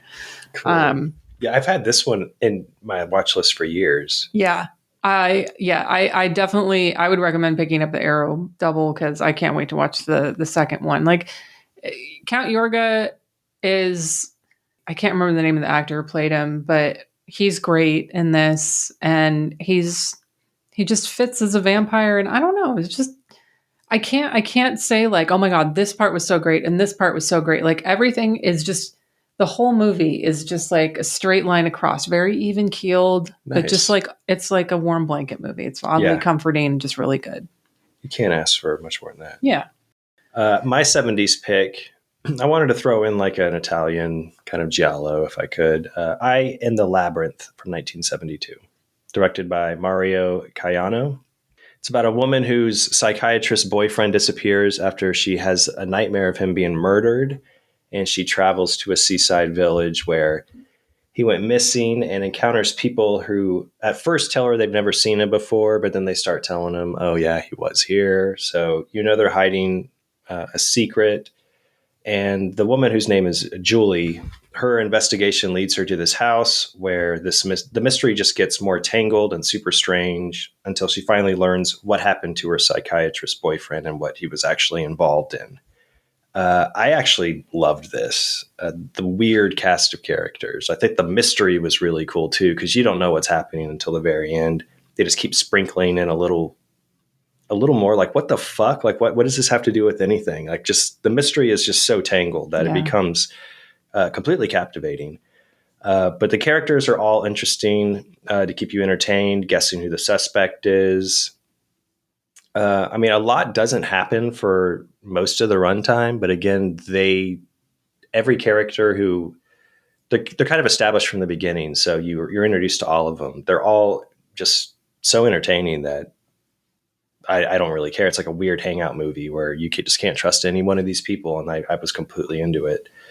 Also the lead, Rosemary Dexter, she looked like a mashup of Rosalba Neary and Veronica Hart to me. So oh, wow. Like you were in love. It did not hurt my interest at all in this movie. A young Sybil Danning's in it. She looked like a blonde. She had really bleached blonde, like a young Barbara Steele in it. She just a very attractive cast, even the men. But the slow jazzy score by Roberto Nicolosi, who was Bava's main composer, who did Black Sunday, Black Sabbath, The Girl Who Knew Too Much. Really good music. I really like this one. So I recommend that one. And then we get to The Sweetest Taboo. I've seen a couple of dead kids films already, and this one was probably the least impressive. Yeah. Lady in White from 1988. I hate this movie. I've had this one in my watch list, so I was like, I'm finally going to watch it. Yeah. Everyone loves this movie, and I don't get it. It's very wholesome. Like it's well, it's not even like there's even like gore hounds are like they have some nostalgia for it. I mean, maybe it's one of those that you had to see when you were younger, but like I only watched this a couple years ago for the book, and I was like, what the fuck does everyone love this movie? A lot of the reviews I read is that it like has awesome fall vibes and Halloween because it does. It takes place over Halloween, but then it moves to Christmas. So technically, it could be a Christmas movie. But it's just a weird vibe. It's kind of kid-friendly horror. Yeah, which it does have some dark moments. Like the subject matter, it's like about a young girl who's murdered in a cloakroom. Mm-hmm. And this young boy, Frankie, he has a vision of her being murdered while the killer comes back to look for a ring that fell into the grate.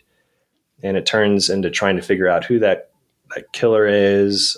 The town's kind of racist, so they're trying to convict like a random black guy in the town. It's, and then the Lady in White is like the young girl's dead mother who pops up. Mona from Who's the Boss is in it. Oh, that's right. She pops up and I'm like, oh, yeah, that's cool. Mona. But yeah, this is probably something I'll never revisit because it never sucked me in. Yep. And I was kind of hoping based on a lot of the reviews I saw, like this is going to be a banger, but I think I gave it 3 stars. Some of the scenes were cool, like when the dead child as a ghost is being carried. It looks cool. Yeah, visually, there's cool elements. Yeah, definitely some moments in it, but like overall, like I just don't understand like the love for this movie. So it feels like a serious like Disney movie, like a Disney horror movie or something. What was your sweetest taboo?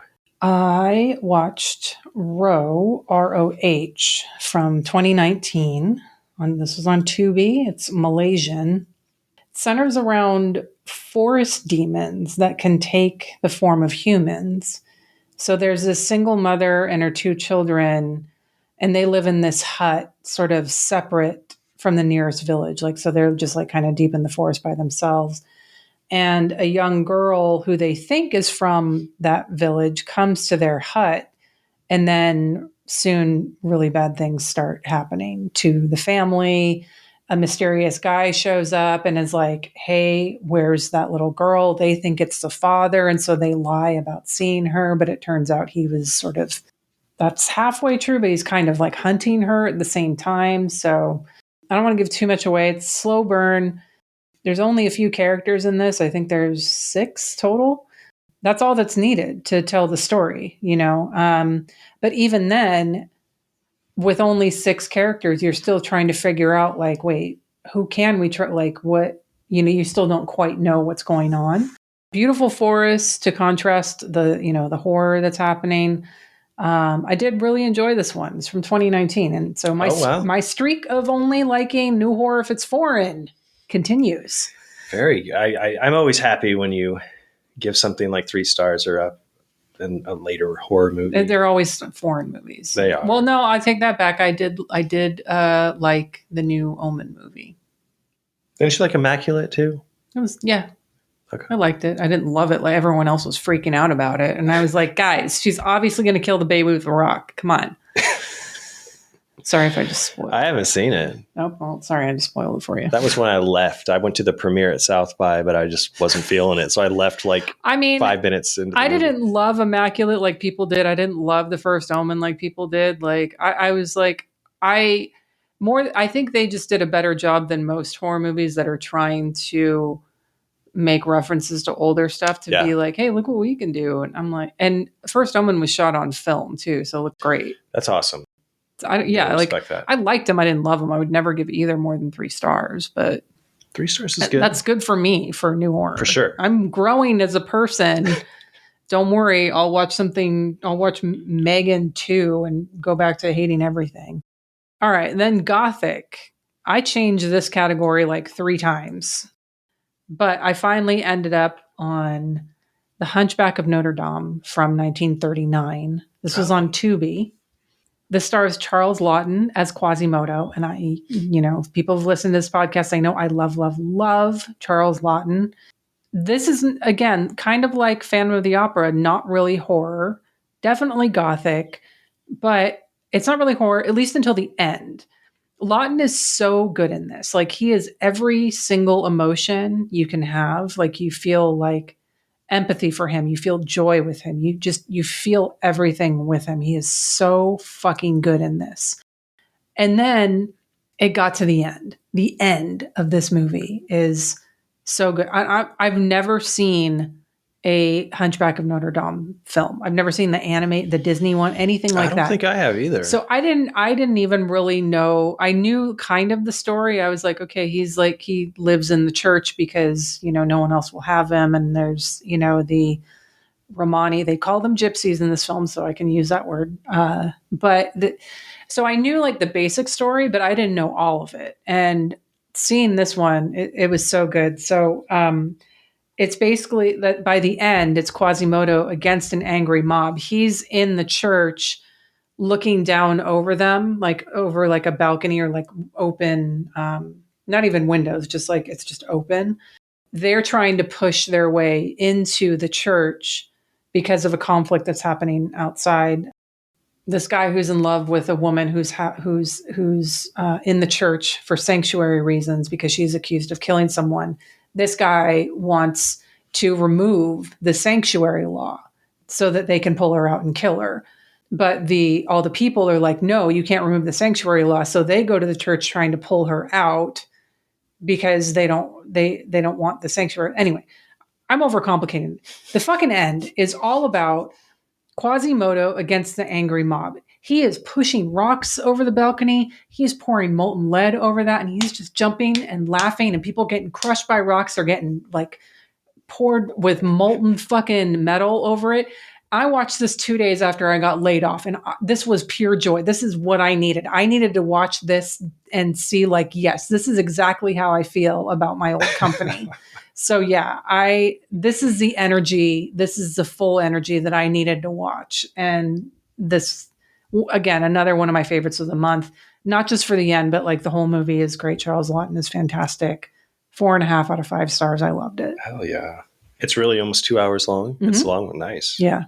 It's a long one. And I mean, I'm sure there are going to be some parts that are going to feel like they're dragging a bit for you. It feels like a Universal horror movie. It's actually RKO, but I mean, it's definitely like in that wheelhouse. So give yourself the time for it, but know, like, when you get to the end, it's just going to be the best thing ever. It's a good thing to watch when you're having a really, really, really bad day like I was.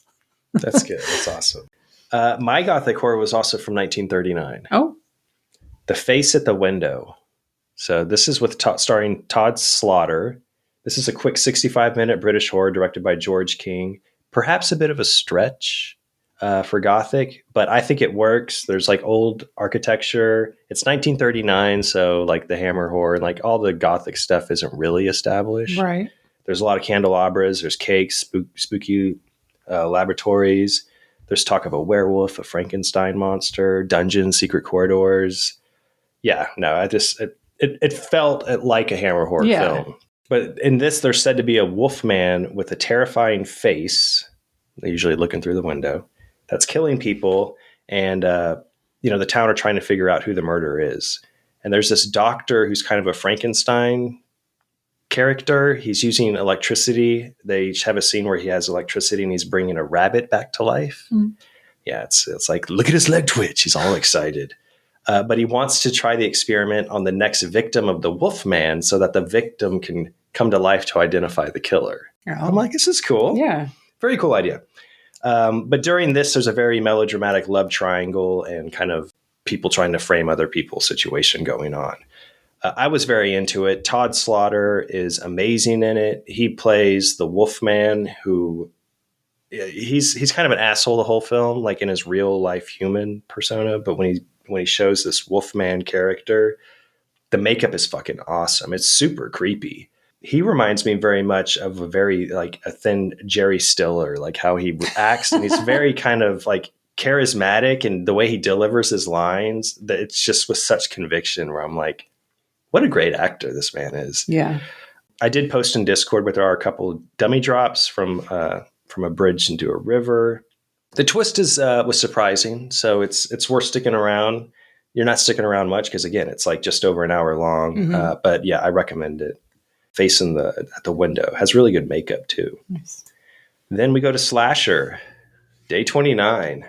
I went with William Girdler's 3 on a Meat Hook. 1972. This is almost going to be my pick. We all know Girdler, Abby, yes. Grizzly, Day of the Animal. We love him. This one has been my least favorite of Girdler's, to be honest with you. This is his first film, I believe, his directorial debut. But for 4 girls, they take a vacation to a lake house and their car breaks down. This man pulls up in a car, offers them to stay the night at his house. They're like, sure, because it's starting to get, bad weather. When they enter the home, the man's old dad is living there and he's freaking the fuck out, saying they can't stay here. You know what's going to happen. The son ignores his dad, and in the morning, all the girls have been murdered. And the dad said the son did it. He's like, you did it again. I told you, leave town for a while, which he does as the dad cleans up to get rid of the bodies. And while the son is in town, he falls in love with the waitress, and it becomes a sappy, long-winded love story of their relationship just, blossoming. And he invites her to his old farmhouse, and she shows up with a friend. And obviously this worries the dad. And we kind of go through the whole, what are you doing all over again? Supposedly, this film's loosely based on the crimes of Ed Gein. Mm-hmm. So, I can see why. So, like, the girls, they're stabbed, they're blown apart by shotguns, decapitated with axes. This is all, like, in the first, 10 minutes of the movie. And it's super effective. Like, the dead bodies look really gross. Like, they look like they're from, like, Texas Chainsaw Massacre. It's kind of gritty and, like, just, it looks kind of real. And they're all kind of, hung up at the end. Spoiler alert. But what I did like, because I have watched his Asylum of Satan movie from 1972. I think he did it immediately after finishing Three on a Meat Hook. So a lot of the same cast. They're mostly from like Louisville, Kentucky, which is where he's from. Just great, prime regional horror. And he was only like 24, 25 when he wrote and directed these films, which is just fucking impressive.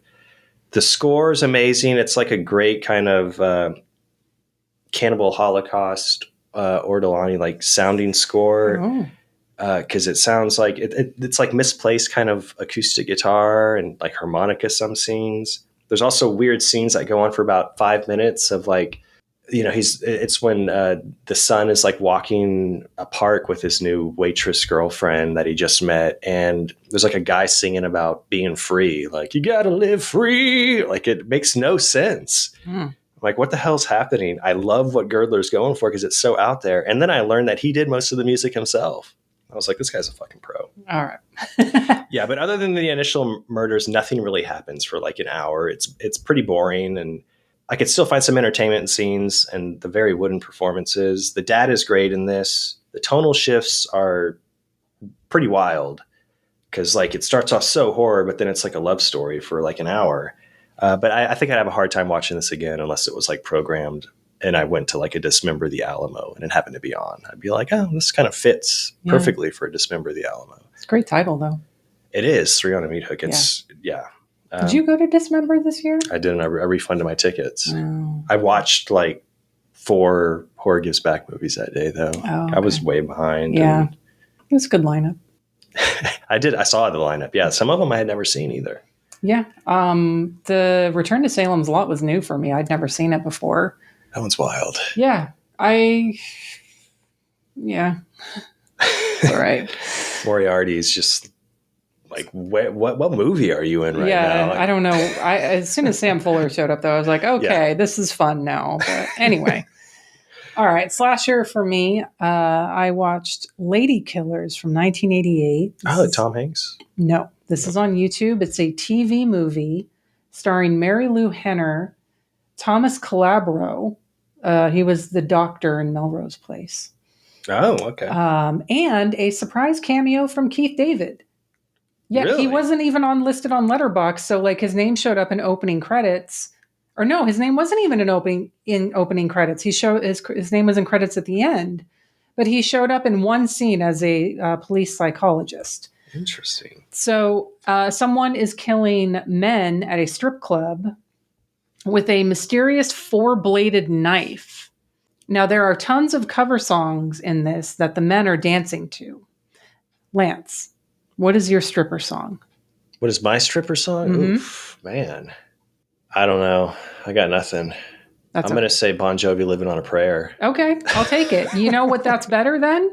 It's better than Midnight Oil's Beds Are Burning, which is an actual stripper song in this movie. How can we sleep while the beds are... Oh, that's good. Yeah, I'm like, do they not know what that song is about? Like, are they... Yeah, that's true. They think like, oh, the sex is so hot, the bed is on fire? Is that why they picked... Anyway. Oh, there's another... they do a cover of Nasty by Janet Jackson. Okay. But they dub... Or no, they don't dub. They change the line. It's...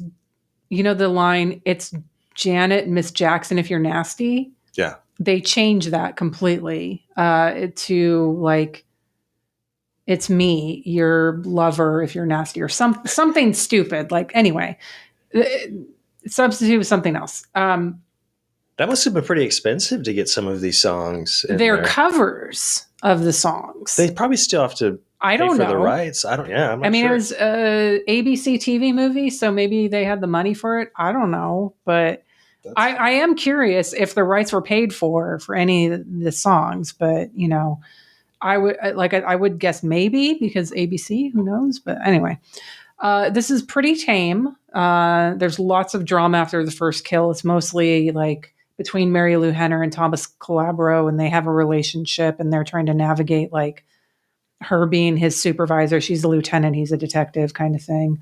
So here's my pitch for fixing this movie. Is okay, we're in 1988, right? Give this movie to Andrea Bianchi.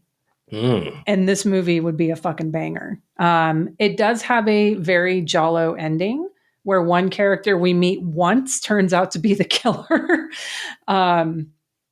It's not really a spoiler since there's actually a lot of characters who you only meet once in this movie, so you'll be fine. But yeah, it is fine. It's weird.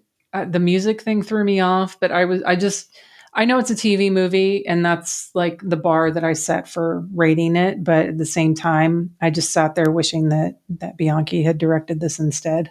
I like to play on the title, Lady Killers, but male strippers are being killed. Yeah. Well, that's the name of the club too. Is the Lady Killers. Yeah.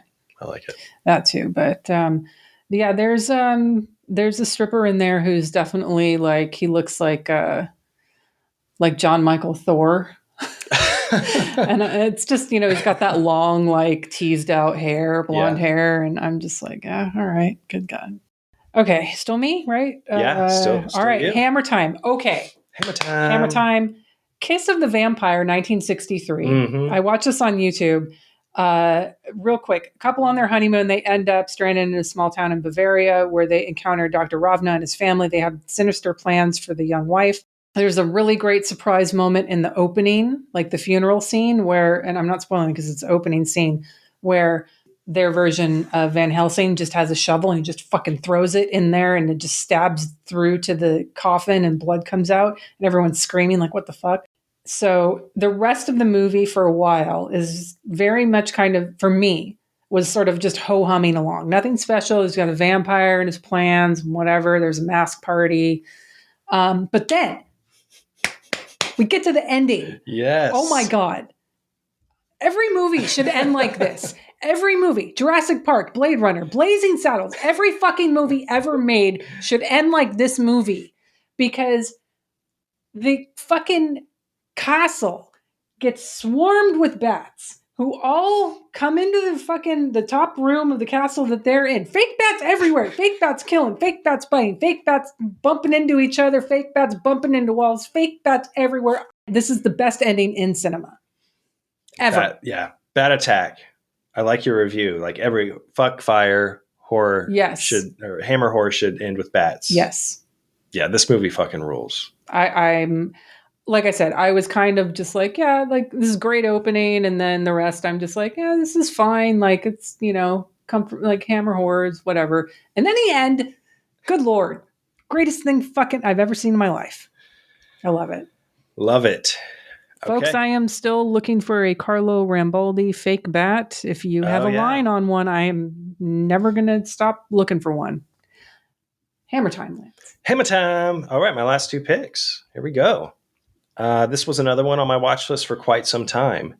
Another Peter Cushing jam, The Abominable Snowman from 1957, directed by Val Guest. So Cushing plays a doctor, a botanist who... He was also once an experienced climber, that you have to know this, before a tragic accident. But he's sent to the Himalaya mountains to test plants for medicinal purposes. But it's actually found that he's sent there to team up with another expedition who is after the Yeti, which is what they refer to it as. And his wife is his colleague, and she's completely against him going, especially since the weather's extremely bad at that time, and he shouldn't be climbing. But Cushing is just too fascinated and goes with a small group and only one guide who is familiar with the area. So it's early Hammer. It's very talky. It's a very talky film. But the filming of like the scenes of the expedition on the snow-capped mountains, they're legit. They're very real. I read that Val Guest actually had seasoned climbers, and he filmed them in the French mountains. What are they called? The Alps? The Pyrenees? Or I don't know. But they actually had real climbers filmed, like doing these. They're legit climbings, and it's really great to watch. Obviously, they weren't the real actors, but the sets that pop up, you can tell they're created sets with all the snows and the jagged rocks that they're very impressive to look at. Good music to accompany the scenes. It's not your standard hammer horror, like I said, but Peter Cushing and the music make it feel like Hammer for sure. And also the Yeti the snowman he's never a threat because, men are hunting him. So they're the true evil, which, kind of is the message here. But yeah, Cushing, he theorizes, there's this one scene where he's talking about the evolution of the Yeti. And I could just listen to him talk about that for hours. Because he washing his hands while he was explaining? There's no washing hands because it's cold outside. Okay. It's cold up there. But yeah, he just sells everything he says in every movie he's in. He's like my favorite actor for sure. So this isn't really a spoiler, but they do end up killing a Yeti about an hour in. But there are others who are calling, and the calling, like the sounds, the howling that they're making is super creepy. Like it's actually scary. And there's this one scene where one of the men from the expedition, he sees a Yeti and he dies of fear. And like when they show his dead body, like the expression on his face is super creepy. It's like this Stand By Me body. Like it sticks with me. Okay. Very memorable. They show the face of the Yeti, which is funny, but also very memorable and something I'll probably have a nightmare about like in the next coming days because it's weird. It's unlike anything you can imagine. Like when you think of a abominable snowman, when this face pops up, you're like, what the fuck is that? That's terrifying. I also put in Discord another great dummy fall in this. But yeah, this was fun. I'm glad I finally knocked it off my watch list. I think it was just on, I think it might have been like Daily Motion or it might have been on just YouTube. Okay. Viewer's Choice, last one of the month. So I had never seen Hocus Pocus all the way through. And I watched that actually Halloween night. Sarah's like, put something on that, that's stupid. And she had seen it before, but I did not want to talk about Hocus Pocus. Thank God. I was like, I really need to squeeze in my original pick. And I did last night. Okay. I watched it at about like midnight. Flesh Eater from 1988. Oh, okay. Bill Heinzman, Revenge of the Living Dead, as it also is known as. But he wrote, produced, edited, starred in it. Has great animated credits of him just growling. So this takes place on Halloween night, which was perfect. I wish I watched this on Halloween night. Starts off on a tractor hayride. I was immediately into it. There was a rancher who looks a lot like Levon Helm, the drummer from the band. He's pulling stumps from his property, and he comes across a grave and opens up the coffin, and there is Bill Heinzman popping out. A bunch of kids are, in the same area, kind of camping out for the night, having a great, fun Halloween with beer and music and pot, and they're all very horny, and the whole movie's them getting killed, and zombies start spreading to the town. This has really good practical effects, really great gore. Heinzman's literally shoving his hand into like a girl's stomach and ripping guts out, pushing his hand through other girls' chests, kind of like, what is it called? In a Violent Nature. It's like, okay, that's where they got it. But he's grunting and growling the whole time, taking bites out of people that are like flesh the size of like a Big Mac in his mouth. He's like, but it's completely plotless. There's no story here at all. Just friends kind of hanging out, getting killed off one by one, which is kind of all you want from a 1980 zombie flick. Yeah. So I was completely sold. The Halloween vibes were great. All the idiot characters die in obscene ways. And I'm like, this is making me very happy. The only thing that really, really threw me off as I was watching it, because it continuously happened, was the weird editing. Scenes would just turn to black. And you're like, what's going on? Is there going to be like a Tubi commercial? And then no, it goes to like another scene. So Heinzman obviously doesn't know how to edit a film. Yeah, no.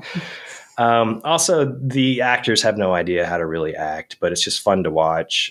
Luckily, you don't have to watch them like act and say their lines for long, because when they turn into zombies, all they do is grunt and growl their way through.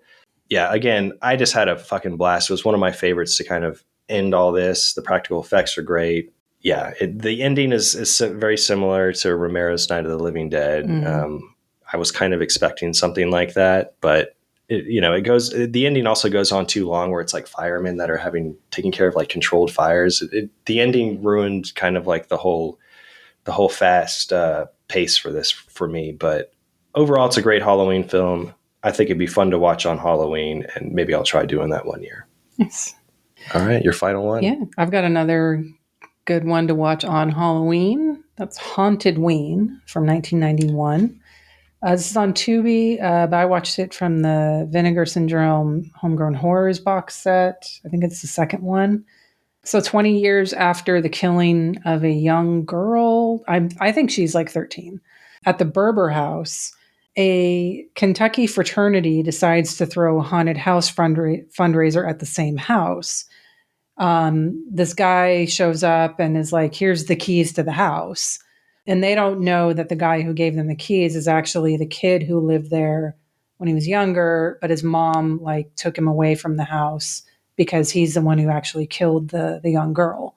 And she gets stabbed through and like decapitated. They don't show her decapitated on screen, but anyway, so the man gives him the keys, like, here, have your thing at my house.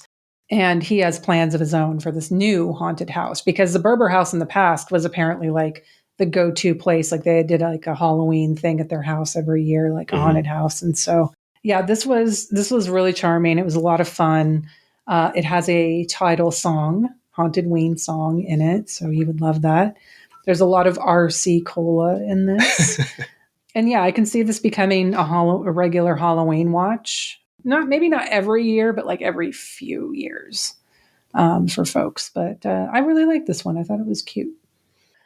Okay, so favorite watches from the month, just as like a quick recap for me. Hunchback of Notre Dame, 1939. Beast with Five Fingers from 1946.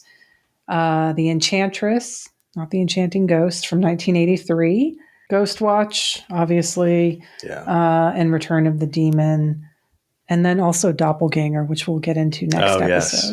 What about you, Lance? I mean, I had a good month. Most of mine were about 3 to 3.5. I had a couple 4s. I don't think I had anything more than that. But yeah, Frozen Scream was probably my favorite. Empire of Passion from 1978. A Candle for the Devil was definitely up there. A Page of Madness. I really loved Flesh Eater. I mean, and then the terrible ones too. I love Blood Tide. I love The Devil's Men. Like, yeah, only a few that I would stay away from. Pumpkinhead and the Curse of the 49er. But yeah, I had a good month. That was a great horror gives back. Yes, for more than one reason, or for many reasons. Thanks again to everybody who donated. But yeah, more than anything, just thanks to everyone who donated in general and to our fundraiser. And we're looking forward to doing it again next year. Yes. Yeah. Thanks again, everybody, for participating, donating if you could. But yeah, just making it a fun Halloween. Yes. All right. Thanks, everyone, for listening. And we'll see you back next episode for Doppelganger. Bye.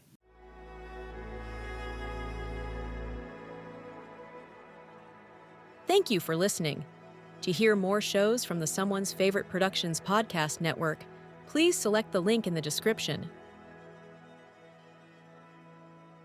Hello, my name is Kevin Tudor, and I'm one of the 3 hosts of Almost Major, a film podcast dissecting many major indie studios and the films they release. Every week, myself, Charlie Nash, and Bryden Doyle discuss overlooked, forgotten, or bona fide classic indie films via studio-specific miniseries. We've previously covered numerous films from Artisan Entertainment, Lionsgate Films, and New Line Cinema. Titles including The Blair Witch Project, American Psycho, Dogville, But I'm a Cheerleader, Saw, Requiem for a Dream, and Ringmaster, you know, the Jerry Springer film. Anyways, we have a fun time every week and we hope you will join us. Subscribe to Almost Major wherever you get your podcasts. Now proudly a part of the Someone's Favorite Productions podcast network.